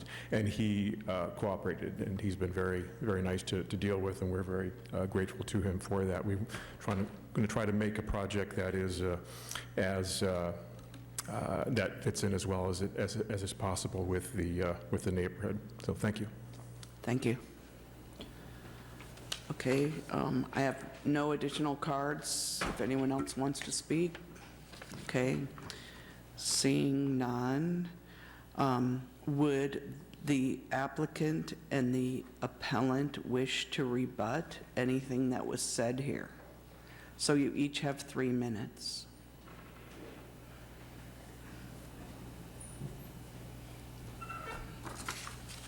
My internet worked, Jay. So I greatly appreciate all of the comments. And what I just heard was staff didn't like the previously designed home. the neighborhood residents do. I heard that there's now a proposal to change the parking. Well, we don't know about that. We don't know what that looks like. That should have been shared at some point, or it's potentially another reason why this needs to be sent back to planning. I'm concerned with all the maneuvering that's going on, knowing that the Sharp Park specific plan is coming up. And that's really where we should be talking about this project that's going to be really critical to changing that middle part of West Sharp Park, a critical component to this city. Garages are in front of homes all throughout of Pacifica. They don't really make people feel disconnected. I think we feel more disconnected from our homes when we're not able to park close by them. The plan puts a front door exposed to the elements in a really difficult neighborhood. I wish my front door was at the side of my house, but it was built in 1930 and they didn't do that, like the ones many around me that are. I heard saying, let's call this really what it is, small lot residential. Well, let's do that then. As part of this process for the Sharp Park specific plan, let's think outside of the box and really figure out what to do with this lot and others in the area, or figure out how to add this to the Pacifica Municipal Code's non-conforming lots. I really feel strong. I also heard, by the way, that garages cost a lot of money. Well, disrupting a neighborhood and not providing appropriate parking is going to be difficult for everybody in that neighborhood, and it costing a lot of money shouldn't be a deciding factor. So I hope that this goes back to the planning department and that really we use this as an opportunity in the Sharp Park specific plan to really determine parking and how these small lots that you saw are throughout the neighborhood should move forward for this city to preserve the historic character of this coastal beachside community. Thank you. Thank you. Mike? I thought you were calling me. No.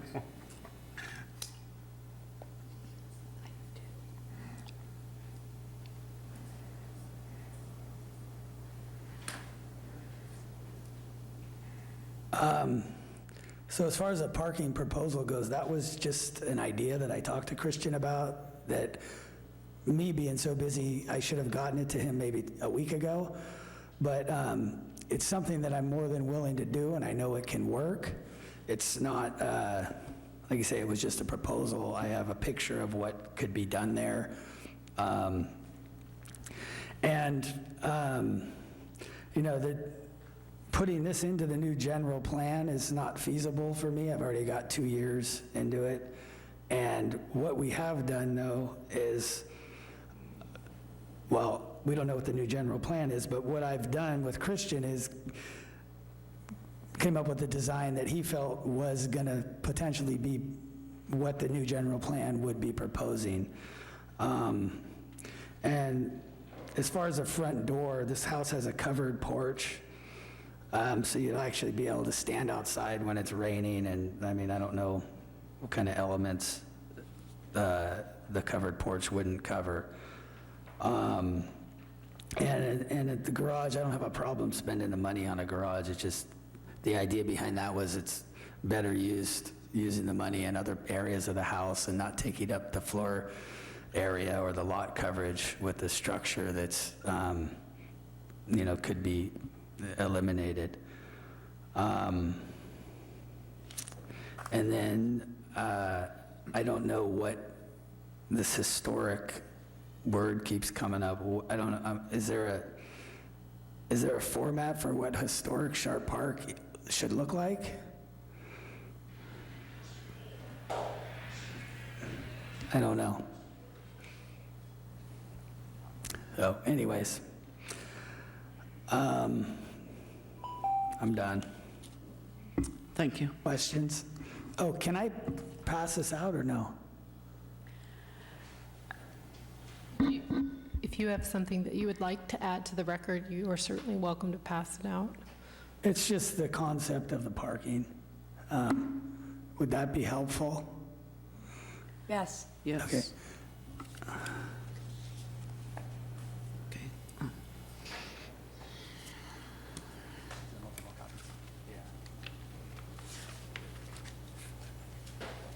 Okay, I'm going to close the public hearing and return to the council. The council can now deliberate and take action.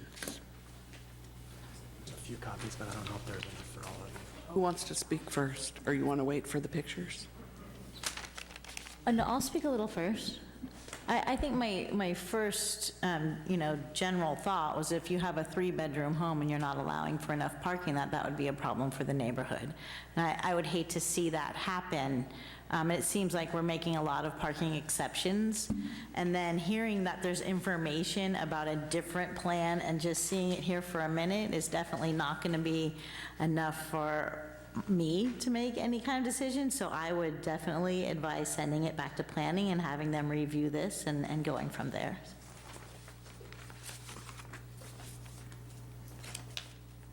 Mike?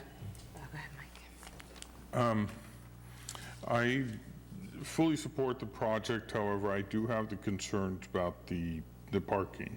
And given we do have new information tonight, I would support sending it back to planning. And the way, just a processing question for planning, would that mean you look at it and see whether or not staff recommends it, and then that would be given to, assuming being he submitted it, he approves the builder, would that then be given to the applicant to withdraw the appeal if she wishes? So, first of all, I would like to clarify, not now, but after the council has deliberated, please clarify for us if you would like to continue this item. So when you say go back to planning staff would analyze this and come back to the council for a decision, or if you're remanding it back to the planning commission for decision. So I think that's a clarification that we will certainly need. And I would defer to the city attorney as to whether or not this appeal can be rescinded at this point. The appeal could be rescinded by the appellant, but that would be up to the appellant. At this point, the appeal is before the council. Right, no, but my question was, being we received the new suggestion or thing from the applicant tonight, if the planning department looks at it and they're comfortable with it, can it then be shared with the appellant for the appellant to withdraw it at that point? So one thought did come to me, I'm sorry, is that this would be a deviation from what the planning commission saw, and so we should bring it back to an approval body to approve the revised plan. Okay. And yes. And if I may, I think what I heard is, would remanding back to the planning commission resolve the appeal, or would it have to come back to the city council? I think, deferring to the city attorney, I think there's really 3 options: approve, deny, or send back to the planning commission. So it would seem to me to resolve the appeal, should it go back to the planning commission, whatever their final action is would be subject to a new appeal coming back to the city council. Okay, I just wanted to find out the process question, that's all. And because that document has been shared with the council members tonight, the appellant is entitled to receive a copy of this proposal that council is looking at tonight. One of the concerns I've expressed before is the, parking fees we should look at, and the parking exceptions. And I emailed Christian today to get this information. And we've had 44 projects in West Sharp Park, approximately 2 per year since 1988, get parking exceptions. About 16 of those were for purely residential, with the rest a mix of commercial mixed use. 16 out of how many? 16 out of 44. Okay. Okay, and it appears 11 of these were for single-family residential projects, so that means the other 5 were probably multi-use. He didn't have a lot of time to really research it. Thank you. Thank him for this publicly. Only one other parking exception has been considered for Salata Avenue. Now it was in 88. So since 88, it looks like there's been on average a parking exception for a single-family residential project every other year in West Sharp Park. I just thought that was, some Thank you. background information that should be there. If anybody wants to see the email, I have it here. I appreciate that.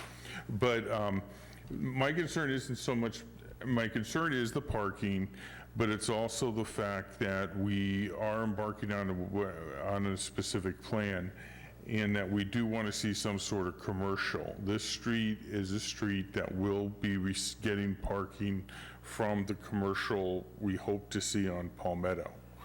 And we don't know where a parking structure will be, if there will be one or whatever on Palmetto. And I am just concerned about if we keep giving parking exceptions. And I do, so I understand the upzoning, but I can also understand the concerns of the neighbors, but I understand kind of for consistency why we need to have the upzoning to R3. From a legal standpoint, I understand that. And I forget what the other thing was, well, whatever. I support everything except the parking exception, but I would also support sending it back to the commission and staff for review of this new proposal, and then, if necessary, come back to us. But if she withdraws her appeal, then the planning commission would be the final decision maker at that point, correct? Well, it would be a new action by the Planning Commission, if I'm understanding the city attorney's direction, and that is appealable. Okay. So just to be clear, we would be sending it back to the Planning Commission for consideration of this new design. And so the appeal would be essentially the council would handle the appeal in accordance with section 14-04, which is to refer it back to the Planning Commission, essentially to consider that new proposal. Okay. Right. But if the Planning Commission affirms their decision in light of this new proposal, the appellant can still appeal that decision. Right. Okay. Thank you. You want to go, Sue? Go ahead. And just that appellant could appeal that new decision. It would be a separate appeal. It's not like a continuation of this appeal. Is that Right. what you were asking about, Tina, before? When you were saying it would be appealing it a new action? It would be a new appeal, that's my Right. understanding. Right? Yes. I have a couple questions that are tangential to this decision, but again, it bears in my thinking on it. Points were made by the public regarding, somebody spoke tonight regarding the fairness of zoning changes and the impact on existing homeowners, property owners who have a different zoning, but they're not building a property right now, so there's no reason for us to talk about should theirs be upzoned or not. What would be the recourse if a person wanted to upzone theirs to get it to this level? Is there a process for that? Or are we sort of where we are with our zoning and we just stay there? Sure. So to take the immediate case, this property owner exercised his right to apply for a rezoning and a general plan amendment to allow development of his property. I think those that think this is providing some special privilege need to consider that all that's being proposed is one single-family residence, and that's all that could ever be built, perhaps with the exception of an accessory dwelling unit, but that's provided for by ordinance already. And so really the question is, do we allow this property owner to have economic use of his property or not? I'm not sure what lesser development on this site would provide economic use other than a single-family residence. Perhaps there are other uses, but that's the one that comes to mind given the pattern of this neighborhood, single-family residential development. It feels weird because it's called R3 and high-density residential, but at the end of the day, we're talking about one single-family residence. The commenter that talked about feeling like she's deprived of special privilege, she has the right to submit a written petition to the planning department, which we would process in the manner that we process this application to consider a change. I think the council would want to likely keep a handle on, too many excessive individual applications for, unclear reasons, because really the zoning should speak for itself and be the guiding document along with the general plan. However, we have a right that we've established for folks to individually petition, and any owner could do that. Thank you. So I'm just going to comment on a couple things that I heard and then let you know how I feel. Well, I'm also going to do that at the same time. So somebody had mentioned that we didn't have time. We don't have time, but we do. So let's remember that. We do have time. We have time.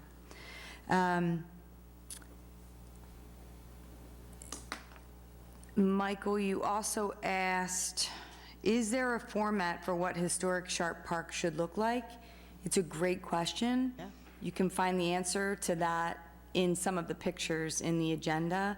I think that would probably be if we were to come up with a format, it would probably be our best set of pictures for what that neighborhood looks like, is what that neighborhood already looks like. Not the ones across the street here with the flat surface, probably the ones next door and the ones next door and the ones next door and all of those. That would probably be a good, if you were just wondering. And you probably already know that, so I'm not saying anything here. Not trying to be fresh. The other thing that was mentioned was an architectural review board, and I think that's a terrific idea that planning might want to consider. I don't know what the implications are, but when you're dealing with what council has already deemed a historic district, that there should be some guidelines for when things do come to planning commission that they are considering under this historic designation. I may be speaking out of term, and there already is some guidelines for that, but looking across the street, it doesn't seem like that actually happens. So maybe an architectural review board is a good thing. I'm curious, City Attorney, why this doesn't set a precedent. My understanding of precedents, and I'm not an attorney, is that anything could set a precedent. Is that a true statement? Well, but in the land use context, applications are reviewed individually. So an application for, say, a general plan amendment or a zoning amendment, that application is reviewed within the confines of the application itself and the laws that are in place at that point in time when it's reviewed. So an applicant couldn't point to a property across the street and say, well, but you did this for that property, you need to do it on mine. And it's not necessarily the case that that would be something that the council would be bound by. Okay. However, the same situation that you just described could also be applied to any other decision that an attorney or a ruling body were to make, that this case is specific to these rules of the law at this time, regardless of, but we're referring to something that was set as a precedent. So typically, you would want to, yes, you are confined to the laws that are in place when you are reviewing that application, but the laws may have changed between the time you reviewed the neighbor's application and the current application. So a precedent setting is only as laws are completely applicable 20 years ago and today, if they're the exact same laws? That's only a precedent setting situation? So just to be clear, we're talking about land use approvals by this council, this governing, not case law, which is a different way of addressing precedents. Okay, so there's two different definitions of precedent. Well, courts will typically consider binding case law from other courts. But this council doesn't have that, they're not bound by decisions that they've made relating to land use 20 years prior. Okay, but courts may be bound by that case law. That makes sense. However, we've seen it that sometimes these things are setting precedents. So my point in bringing that up is that you will be used as an example. Your neighbors will look to you and to see what you've done and why can't we? And that happens. I said it tonight about my neighbors. So it's just a point. Somebody brought up R2 with exemptions. Why can you, I'm sorry, I know you've gone over this a zillion times tonight, but why wouldn't we rezone it R2 and then have exemptions on that as opposed to R3? And is it just because of the lot size? Sure. So the site's currently zoned R2, but I think you're just trying to say, why would we choose R3 as compared to R2 as compared to R1? So the quantitative standards applicable in our general plan and our zoning complicate the development of this lot given its existing lot size. 2,250 square feet is too small to fit within the density that results in the medium density residential range and the R2 zoning. R3 and high density residential allow development of this lot size with a dwelling unit and that development to fit within the ranges that are specified. Okay. I remember you said that. Thank you. We acknowledge in the staff report that other approaches could be possible, such as carve-outs for unique lots of small size and historic origin. We fully acknowledge that. That's not the law that's in effect now. And so the applicant, I think, at one point was considering allowing himself to be patient to allow the city to develop some unique standards, and then changed his mind and said, well, you know what, I don't have the time to wait. I run a business. I'm not in the land use policy field. I need to build a house to make money. I'm a developer, and said, I'm going to file my petition to rezone and redesignate the property. Okay. In light of us evaluating the application with the law that's in effect at this time, we had no basis to object to this proposal. It cures a quantitative disconnect between the existing lot and the existing regulations to allow economic use of the property, and that's why staff supported it. Okay, thanks. The other point I wanted to make, and you probably saw some of these comments from the public, was that regardless of not wanting to put in a garage, or as a matter of fact, you had mentioned that you don't have a problem spending money on a garage, so I'm going to come back to that. But one of the comments that we received was that it's nice to have the option to park in a garage or a carport, especially in this neighborhood. I lived around the block here. I didn't have that option. I probably would have at least liked that when the corrosive nature of being in this neighborhood. So just want to make that point out loud. Whoever sent that comment in, point taken, thank you for sending all of that information. So I would like, and I don't know what my recommendation is going to be, so try to help me figure this out, that I agree that it should go back to planning, but I actually think it should go back to the drawing board if what I heard tonight is true, which is the developer is, doesn't have a problem spending money on a garage. So you get a garage, you get the 2 parking spots, everybody's happy. So I actually think that if the developer is willing to go back and draw something up, why don't we, that would be my recommendation. Well, I think that the applicant just indicated he is not willing to do that. Is that correct? I mean, it wasn't a cost thing, but I want to stick with the design. Come up to the microphone so TV can hear you. I wasn't running from the cost, but more working with the planning department and coming up with, what we felt was the best design. And I feel like if I'm limiting myself to a buyer for the house or a renter because it doesn't have a garage, that's kind of a risk I take. But I also know most people lease cars for 3 years nowadays. It's not like everyone has hot rods. So I would prefer to keep the plan like it is. Can I ask 2 questions?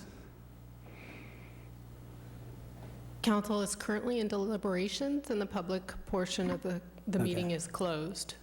So you can make that request of the chair and she can reopen to allow you to ask questions. But Just 2.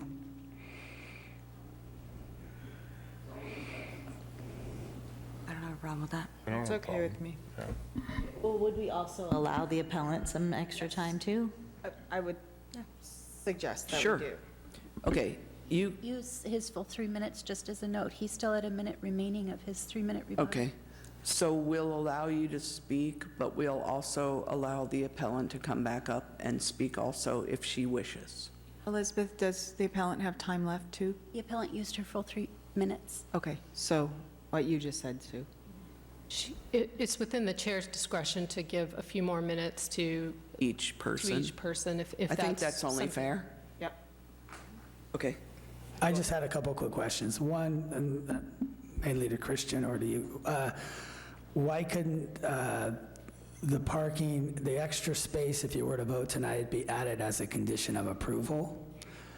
And two, I thought we were going to vote on two things tonight, the general plan amendment and the project.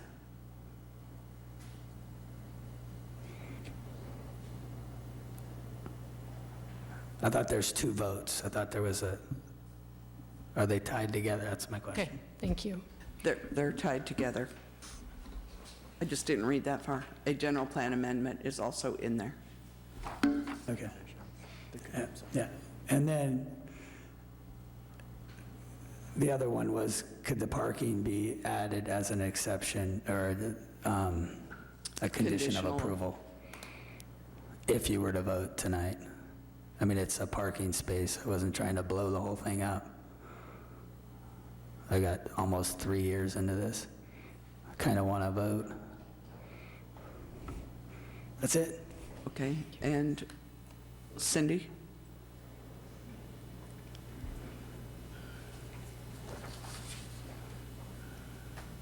Thank you for the additional time. I want to share again and highlight that no one is asking to not allow the owner of this property to economically use the property and for their benefit. That keeps coming up, and that is not what we are saying. We are concerned about parking exemptions and the overall neighborhood. So I just want to make sure that that's really clear. And I've heard a lot of going back and forth here, and I think that it's important that it do go back to the drawing board, and that we have maybe as part of this process the opportunity for the neighborhood residents to have input on this conversation. It might be unusual, it might not be the typical, but that would really help. In fact, when other projects have come in front of council, folks have said, I'm a neighbor, I support this project, I live right next door.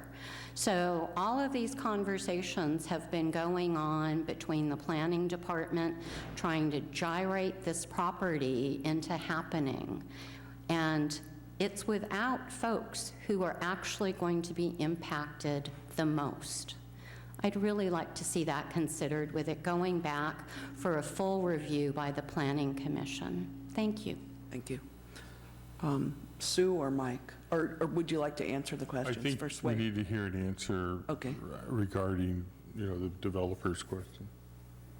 Sure, hopefully I can address the developer's concerns. I did want to highlight one potential option for the council, and that's to support the general plan amendment and the rezoning with a separate action, which is outlined in the staff report, where if the support is there, the council could introduce the ordinance to change the land use designation and the zoning classification. That, in my mind, can be a separate issue. It's really a question of can something be built there or not? And then there's the separate question of what does that look like? What kind of parking does that provide?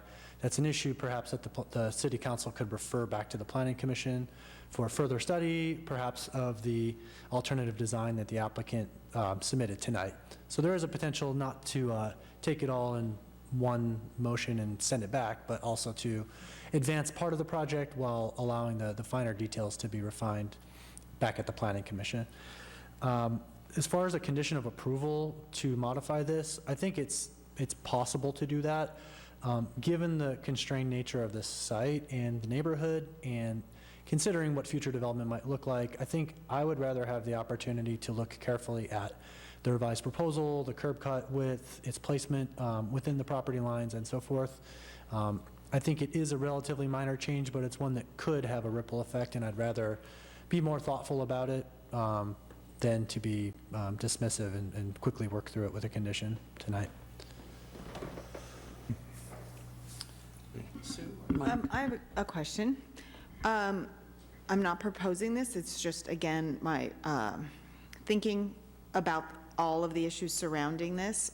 We recently heard about a commercial project on Palmetto Avenue that had a parking exception, and there was a parking in lieu agreement about how that property owner would address the parking that he was asking for to not have to provide.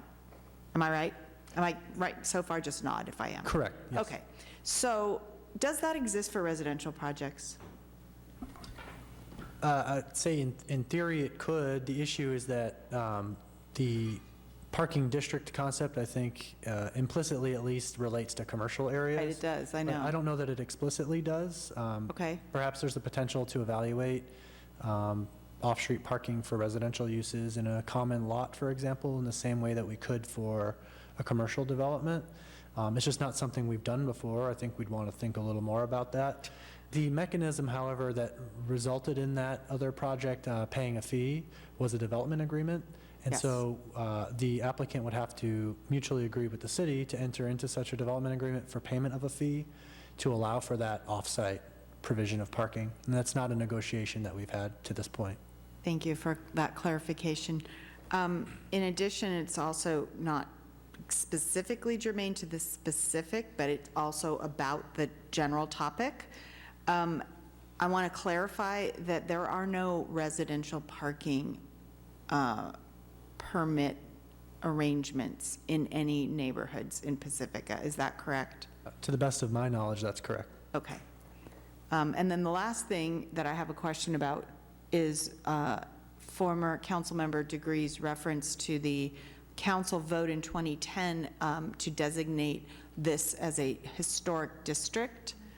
I would like to know what that exactly requires of this council, because we're the ones having appeals come before us. We're the ones that have to move forward. And I don't honestly know what that means. So I think I need a little more information from staff on what that decision was. I mean, I'm sure I was in the audience when it was made, but I just don't remember.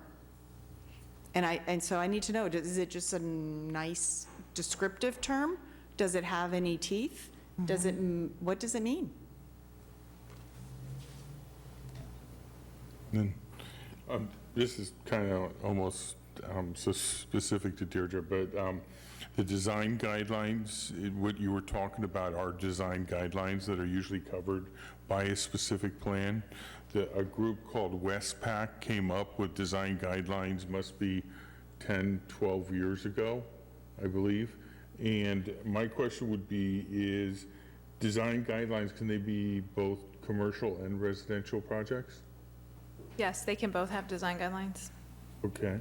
And then I also wanted to give the planning commissioner, Mr. Niblin, a chance to, if he Yeah. wants to give some input. That's what I was going to say next, too. Yeah. Thank you. I actually think that all the various issues that we kind of dealt with at length are certainly being fully vetted again here. I think that we were pretty clear that the reason for the change in the land use designation of the zoning was in order to assure some economic use. It struck us that residential was the economic use. So there was just some discussion around that, and certainly a lot of spirited conversation about parking. I think it's certainly been, I guess things are kind of turned on its head. There's been more conversation here probably on it than even at the Planning Commission. We spent a lot of time talking about it. So I really don't have anything to add that hasn't already been sort of said and kind of analyzed at length. I think that the various salient issues are certainly getting hashed out here. Having said that, a majority, a 5-to-1 majority, if I'm not mistaken, of the Planning Commission on the totality of the record was comfortable that the parking-related issues, as significant as they are, were addressed, and we were in favor of the project design without the garage, just in light of the site constraints and the just trying to maximize what we were able to put there. Go ahead. Sorry, what are your thoughts on a new design being submitted this evening? I'd just be speaking for myself, obviously, since Right.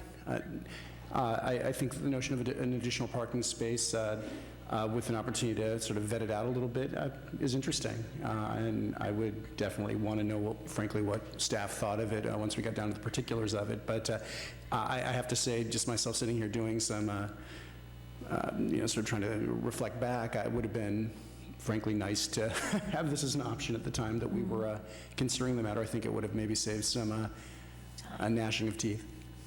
Yeah, I agree. I haven't said anything yet. I don't think this is out of character with the neighborhood at all. The siding matches the neighborhood. Several people said preservation. We're not preserving anything. This is a new building. It's not a preservation of an existing historical building. So I don't know how the word preservation came in. We have a lack of housing. We talk about it all the time. There are many, many houses in Sharp Park on this size of lots. They've been built for 100 years, houses on this size of lot. It's not a huge house. It's 1,300 square feet, so it's not large at all. There are many unique homes in Sharp Park, but I do think if you're going to talk about character, that this actually fits in with the character of the neighborhood rather than some of the more unique homes that were built in the neighborhood. I like the addition of 2 cars, although planning did approve this with 1 car. We have a planning commission for a reason, because they vet things. We do have an appeal process for a reason also, so that people can bring it forward if they don't agree. There are some design guidelines, and I think we could go by those. Also, people keep talking about what will happen to the other lots, and Christian clearly said, Senior Planner Murdoch, clearly said that we don't know what's going to happen with those other lots. Those other lots could remain vacant for the next 100 years. 2 of the lots could be merged and someone could build an apartment building there. We can't use that while we're determining what goes onto this lot. It's not relevant, and that's been said a couple times also. It is not relevant what's going to continue here. In any regular house, there would be 2 parking spots. And on this new picture, I see the 2 parking spots, and I would like to, after 3 years of working on this, and we have more time, and we say that to all builders and developers, every plan that comes before us takes 2 or 3 years. Surf Spot's been trying to open for 3 years. I understand that's commercial, but it's the same thing. Well, we'll go back, and we'll go back, and we'll go back. So I think that the biggest question was the parking, and I think if the parking was added as a conditional, that I think that we should approve it tonight, my opinion. So I would just like to, I like Mr. Murdoch's idea of approving the general plan amendment, and I forget what the other thing was, but I was... Rezoning. So in looking at the proposed one on the agenda, it's in the agenda. The agenda part, yeah. okay. So... Wait, did other people want to deliberate first before you, or are you deliberating? You're not? No, I was going to make a motion. No. Oh, yeah, before you make that motion. Yeah, before you make the motion, let's make sure that people had their say. No, I think I'm in agreement with the rezoning, and I just think that this piece should be sent back to the planning commission. I agree with that, yeah. So if we, isn't, the only thing we're doing this evening is approving or denying the appeal? How can we say that we approve a section of it? So there are several things on the agenda tonight. There's consideration of the appeal, and then there is the various permits and land use approvals that the Planning Commission approved. And then there is also waiving the first reading and introducing by title only the ordinance, which has been presented to council to amend the general plan and rezoning. So that has nothing to do with the appeal? That's just a separate decision? I think one of the basis for the appeals was the Planning Commission's decision to recommend approval of the ordinance. But this, the council, if council wishes to refer the application back to the Planning Commission for consideration of the new design, that could be a separate motion from the ordinance itself. I think that could be severed from the appeal part of it. Okay, so all right, go ahead, make your motion. Wait, how much time would it take to reconsider this? How many months? Yeah, so it shouldn't take us very long at all, considering that we are assuming that we would be looking at the change that's in front of you tonight that was presented, and that there weren't further significant changes made to the plan by the applicant. So I think Sue's question is, when would it go to the Planning Commission? So we think we can take it within a month. We have to renotice it and prepare the staff reports. So I would like to, and City Attorney, please correct me if I'm saying this wrong, okay? Move to deny the appeal and uphold Planning Commission approval of site development permit PSD 818-17, coastal development permit CDP-387-17, and use permit UP-116-19 by adopting the resolution included as attachment A, including conditions of approval in Exhibit A to the resolution. Does that achieve the goal? No, so you would actually be denying the appeal and upholding the Planning Commission's decision with that motion. Right, but what I want to send it back to the Planning Commission for consideration of the new design. So that should be the first motion?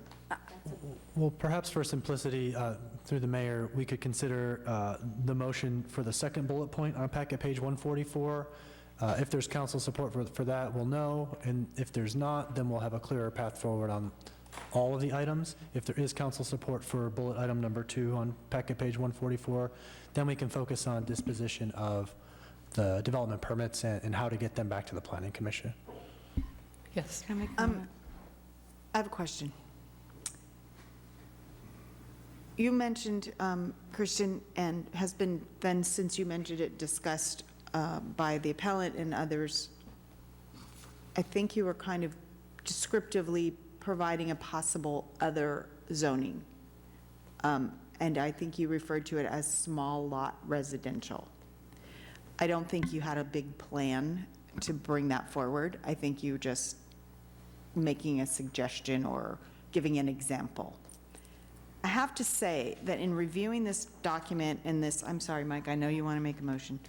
In reviewing all of this, I thought it was very convoluted that we have to potentially upzone to R3 multiple family residential so as to allow the development of a single home on this particular lot. I really have a hard time with that logic. And so in as much as it seems there may be some likelihood of this going back, is it really unusual to ask for consideration of another definition? Because I do agree with some statements that were made that we're going to be doing more of this. It seems logical now, whether we're doing it or the Planning Commission is doing it, it's hard for me to imagine at this moment. But what we've been driving toward to the mayor's point about we need housing, is infill development. This is a classic example of infill development. There's already a neighborhood. We're filling in with new development. And so it feels to me like the zoning conversations and the terminologies that we use and the process by which we arrive at them needs to make sense logically. And I have such a problem with agreeing to a multiple family residential when you're telling me, but we're only gonna have one house on it. And I believe you, but in 10 years, I'm gonna be former council member Beckmeyer coming to the podium and saying, now I remember when we had a conversation and we really meant only one house. I want the documents, the terminologies, the zoning to make sense for anybody who's not in this meeting tonight. And so I know that's a big long-winded thing, but is it, City Attorney, is it possible for us to request the discussion and deliberation of staff for a zoning definition that more closely fits the specific constraints of this lot and similar lots to it in this neighborhood?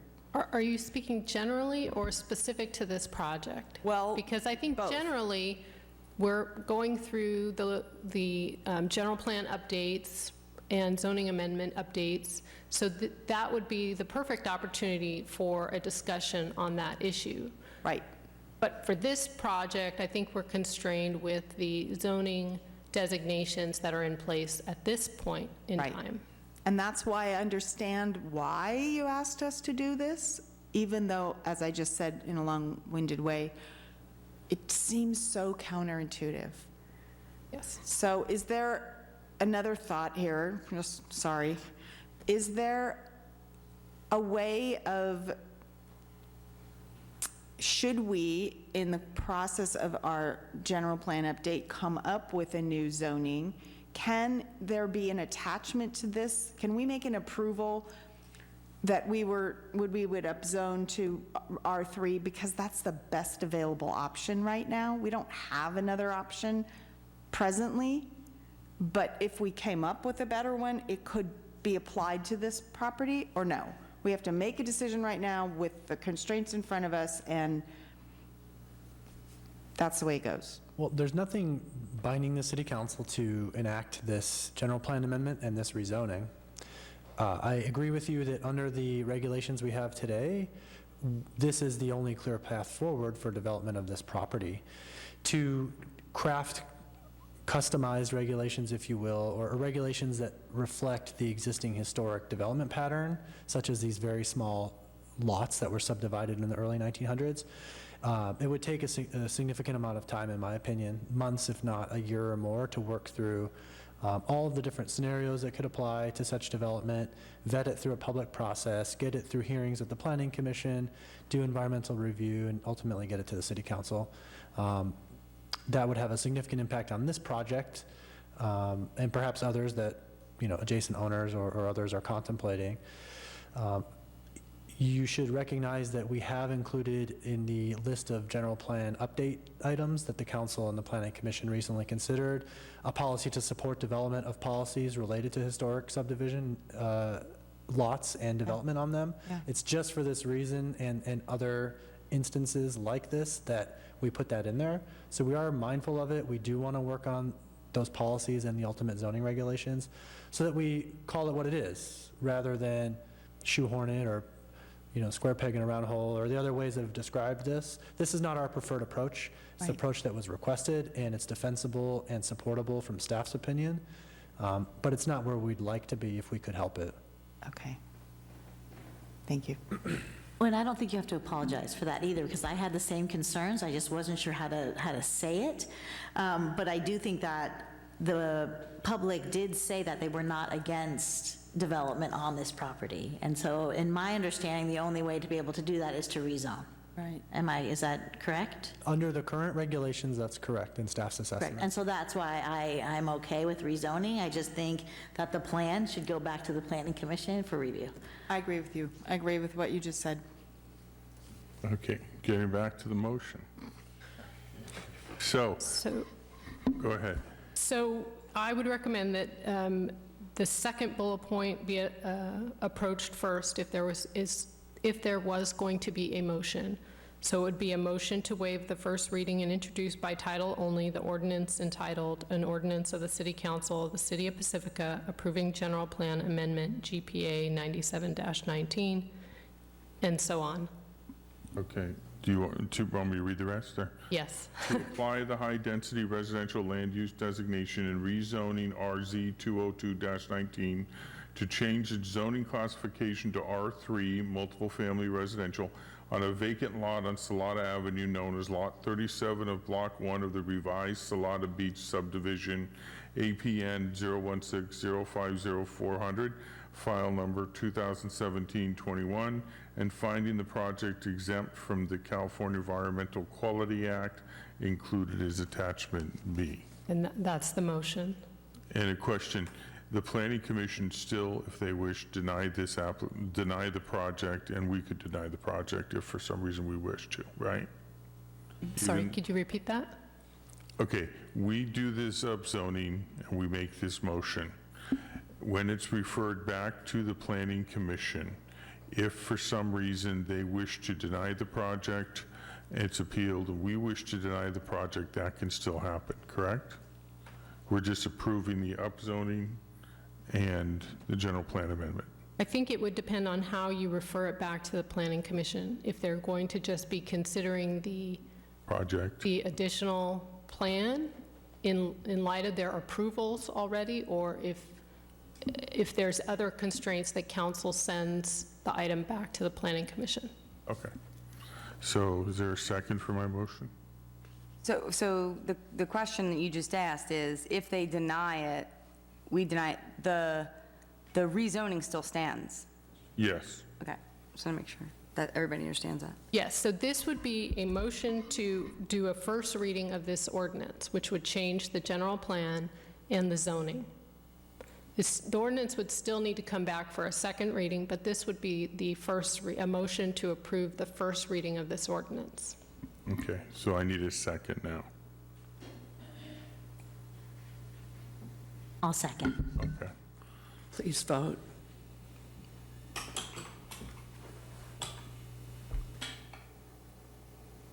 Okay. So now the next motion would be I'm checking with the city attorney, okay?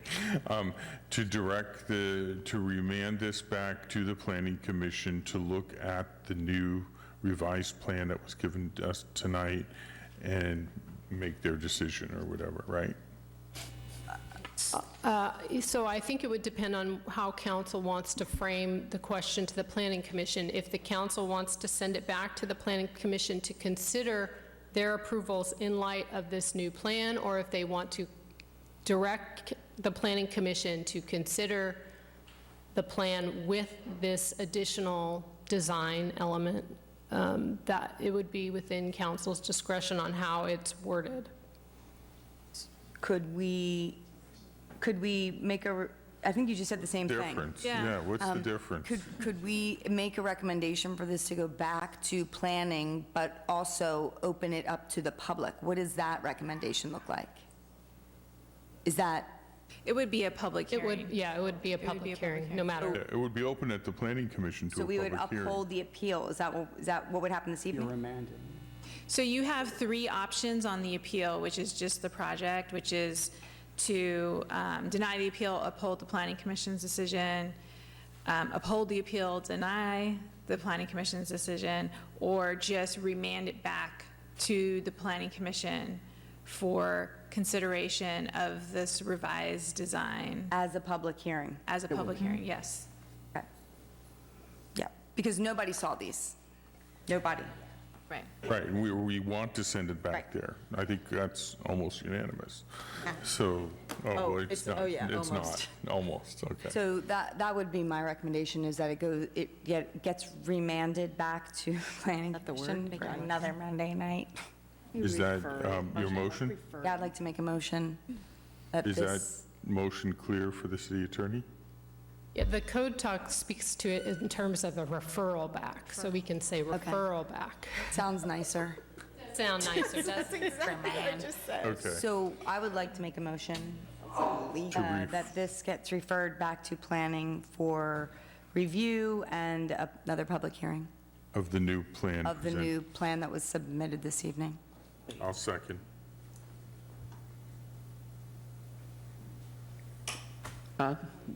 Wait. Okay, Can't vote yet. don't vote yet. So Discussing now. if I don't want to refer it back and I want to approve it tonight, although I'm in the total minority, I don't want to reject the plan either.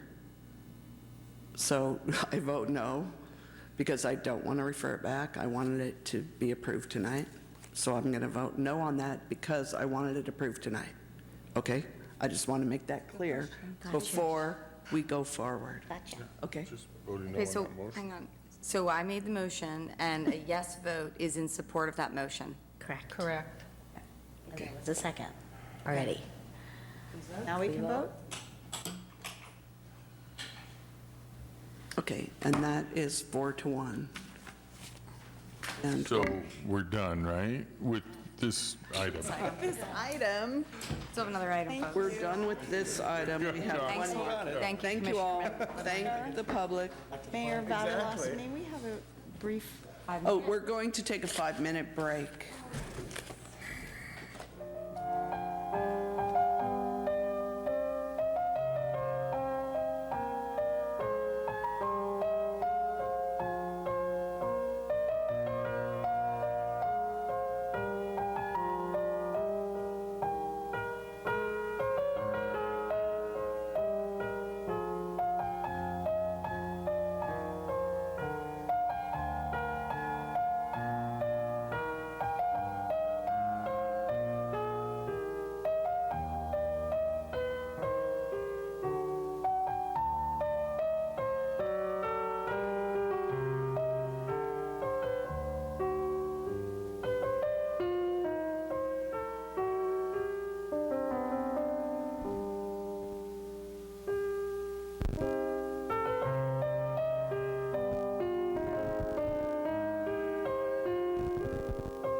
come back to the dais so we can continue this meeting. It's 9:48. We get tired at 10. Oh, I bought this weird thing. Sorry. It's done by a meteorite in Czech Republic. And it's... We were waiting for you earlier. Don't get uppity, you knew. I've been here a while. Respect for your seniors. You didn't see me, and it melted Here, off. getting my chair while you were finishing. Mayor Vanderbilt? And strain. Spiritual though? Yes. How do you feel? I just got it this afternoon. Okay, sorry, I'm talking I'd now. like to point out that I have a pencil here. I have a pencil Oh, yeah. too. Well, I do too, just saying. Okay, these pencils say, police officers are my friends, and they came from the police open house. So she wanted to brag that she had one, but I have one too. I don't. You better have a couple more, please, for the rest of the council. Okay, quit having fun. We're here to work. Okay, now, That's okay, I'll we're survive. moving on to the consideration item, a resolution of the City Council of the City of Pacifica approving the City of Pacifica Green Infrastructure Plan in accordance with provision C.3.J of the Municipal Regional Stormwater Permit and authorize the city manager to approve future updates to the Green Infrastructure Plan. And may we have a staff report, please? Good evening, Honorable Mayor and City Council members. My name is Raymond Dunguines, Senior Civil Engineer. The City of Pacifica is required by the Municipal Regional Stormwater Permit, or MRP, to develop a green infrastructure plan. The GI plan demonstrates how the City of Pacifica will improve storm drain infrastructure to manage and reduce pollutants in stormwater runoff. The MRP applies to 76 municipalities throughout the Bay Area. Provision C3J of the MRP requires permittees to develop and implement a green infrastructure plan that demonstrate how each jurisdiction will gradually shift from traditional or gray stormwater infrastructure, which channels polluted runoff directly into receiving waters without treatment, to a more resilient and sustainable storm drain system comprised of green infrastructure facilities. This will be accomplished by including low-impact development measures to capture, store, and treat stormwater using specifically designed landscape systems before runoff enters the creeks or oceans here in Pacifica. Tonight with us to talk more about the city's GI plan is Robin Lee with Shaft & Wheeler, the city's consultant who assisted the city with drafting the GI plan. Good evening, Mayor and council members. I'm Robin Lee with Shaft & Wheeler. I was here back in March with Matt Fabry from CCAG to discuss the development of this green infrastructure plan, so I'll quickly just recap. This is a requirement under the Municipal Regional Permit, which is termed the MRP, to improve stormwater quality. It is an unfunded directive, and all counties that drain to the San Francisco Bay, including all jurisdictions within San Mateo County, are preparing their individual plans. And we're here tonight to present the final plan that Shaft & Wheeler has worked back and forth with city staff for adoption tonight. This plan is to be submitted to the Regional Water Quality Control Board in the city's annual report by the end of the month. So an overview of what the GI plan is to do is to basically move from a collect and convey, which is draining into a drain inlet and right to the stream, to draining to landscaping, more green, pervious, slowing down that flow. In the document is also supposed to serve as reporting tools and also education and outreach. So these first two components are very similar amongst all jurisdictions. I've highlighted this third bullet up here because this is how each jurisdiction's plan is going to differ, and those are the targets that are set forth. The regional board has linked green infrastructure targets to the TMDLs, which are the total maximum daily loads or waste or pollutants. Mercury and PCBs are the ones in the San Francisco Bay. So each jurisdiction has a green infrastructure target that is set forth in their green infrastructure plan. And the way this was done in San Mateo County was that CCAG hired a consultant to do a reasonable assurance analysis model, and that comes up with what we kind of term the recipe that each jurisdiction is to meet in terms of their green infrastructure targets. So we're going to go through those real quick. In the plan, there is this graphic that shows the milestones or targets for each year, starting with 2020, 2030, and 2040. And the good news is that that orange block, the primary block in this graph, are the private developments, and they fall under what is a C3 regulations, and if you meet a certain threshold of 10,000 square foot of impervious surface replaced or new as a private development or redevelopment, you're required to also have low impact development on your site. And I should also caveat at this point too, Pacifica obviously drains both directions, primarily to the bay, primarily to the ocean, with a small section to the bay. So the targets that are set for Pacifica are the areas that are draining to the bay. So it is a very small portion. There's also a blue band here, which is regional projects, and then above that is the green streets. So I'll go through these different categories and how they pertain to Pacifica. Real quick, the private development, as we just spoke, those are the LID features that are put in for private development. So the one on the bottom left on the screen there, that's a detention basin that was put in for a subdivision. And then the one on the left is actually in the public right-of-way. That would be called a bulb out. These are used for traffic calming. It gets pedestrians farther out into the street so they're more visible, but it also is a landscaping area that drains the runoff that's from the street. For future new and redevelopment projects, the city has quite a few projects that are both private and also public, and a lot of these are already considering green infrastructure features in their development. And then there's also the public-private green infrastructure coordination that is happening among different jurisdictions all across the Bay. And this is that idea, jurisdictions are looking at the amount of green infrastructure targets that they're setting forth and looking towards whether or not they want to put more of that onerous on the private development. Some jurisdictions, such as Redwood City, are putting in conditions of approval for private development to actually green their public frontage, which gains the city more credits towards meeting their milestones.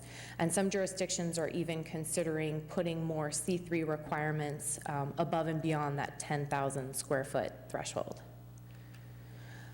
The regional projects is that blue sliver, which was in that graph.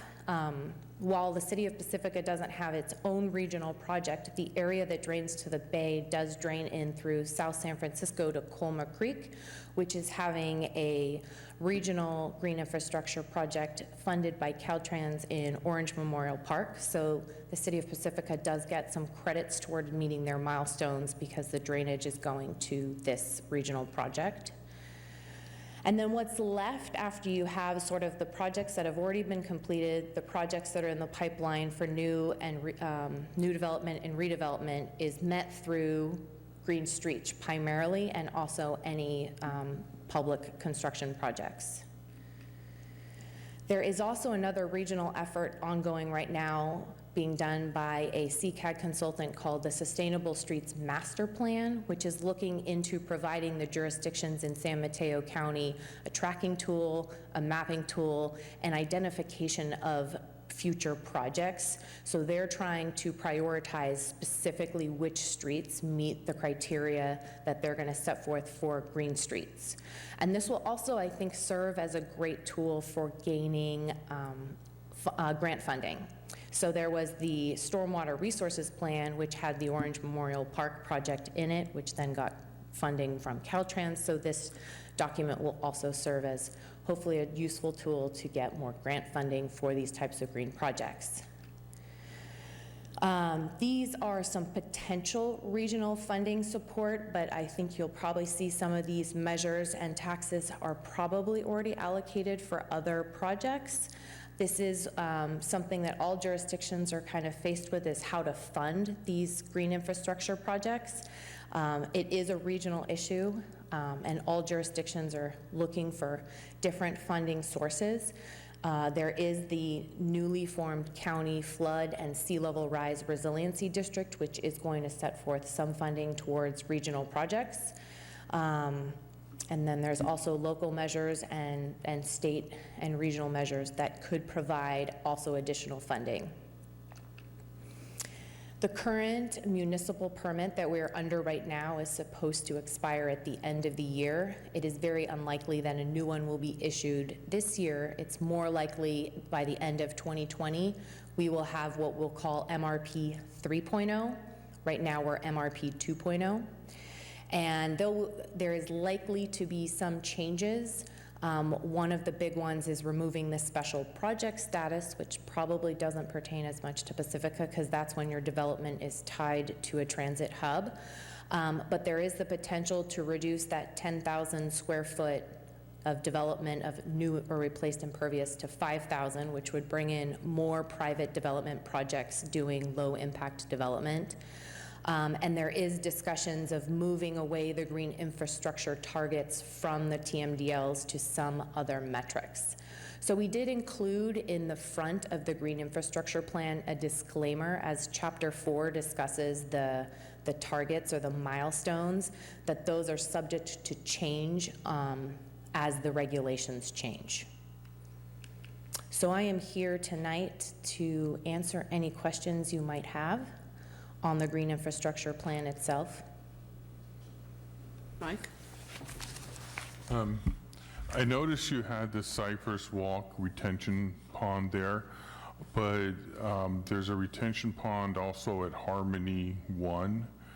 Is we not getting credit for that, or is that not considered because it's not fully built, or what's the status with that? Yeah, we should get credit for that, but yeah, we just didn't mention it as part of this presentation. Is that also the area that drains to the bay? It drains to the ocean. Yeah, it drains to the ocean, so that's why, okay. Okay, just, thank you.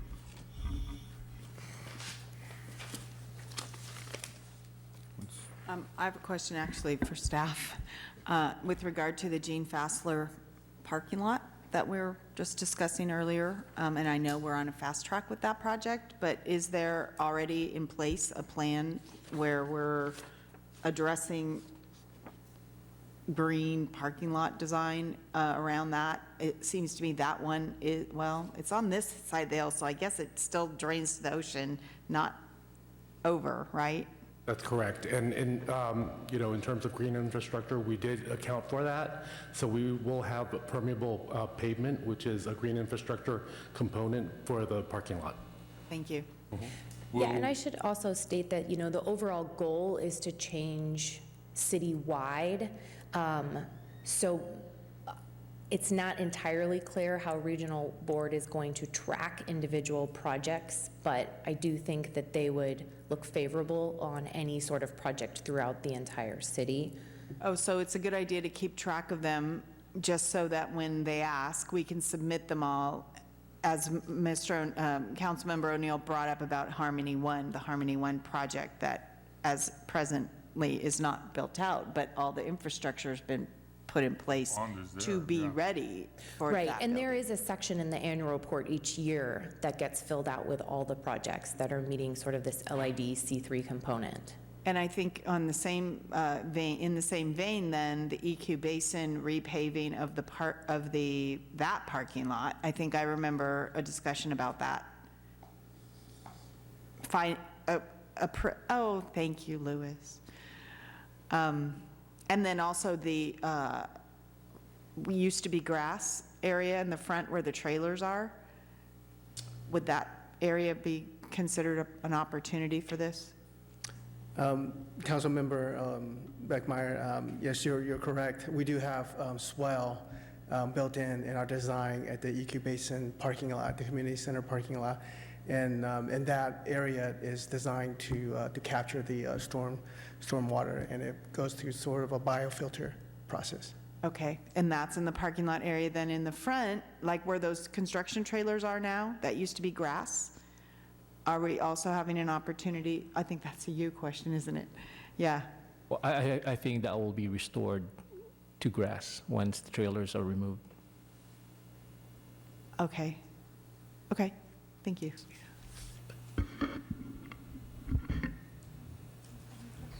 When we have projects like the Harmony One retention or the Fassler, so we do a report, but do we get credit for that towards the goal of whatever Pacifica's goal is?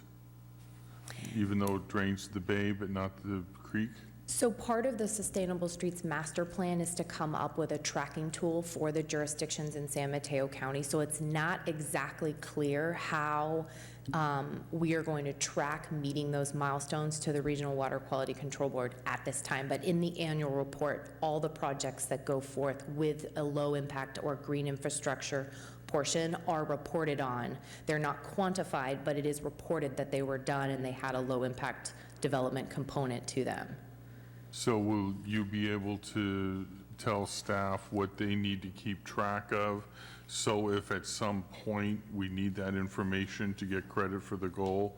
Because the concern I have is there's not a lot of funding sources, and if we have to fund it, we're going to need credit for every dime we put into this program. That's correct. The way that the milestones are written is that in 2020, all of your milestones are met by the new and redevelopment.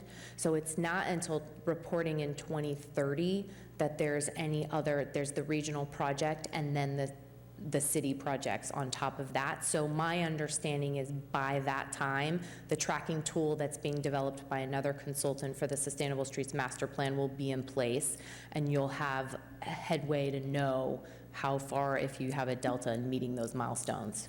So you described a regional and a city thing. Would a regional project be something like safe routes to schools where there's a pot of money and all the schools are applying? Or would a safe routes to schools project be specific credit for Pacifica?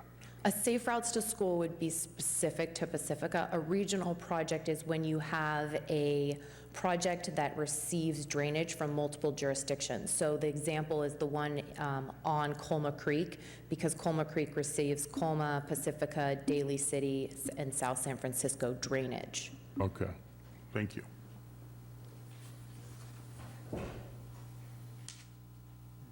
Public hearing? Have any questions? I have no cards from the public. Would anyone from the public like to speak on this? Seeing none, we'll bring it back to council to deliberate.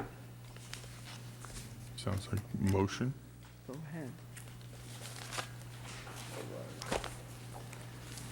Okay, proposed action, move to adopt the resolution of the City Council of the City of Pacifica approving the City of Pacifica Green Infrastructure Plan in accordance with provision C.3.J of the Municipal Regional Stormwater Permit, and authorize the city manager to approve future updates to the Green Infrastructure Plan. And is there a second? I'll second. Okay, please vote. And that passes 5-0. Thank you very much for all of you for the presentation. You're welcome. Have a good evening. Thank you.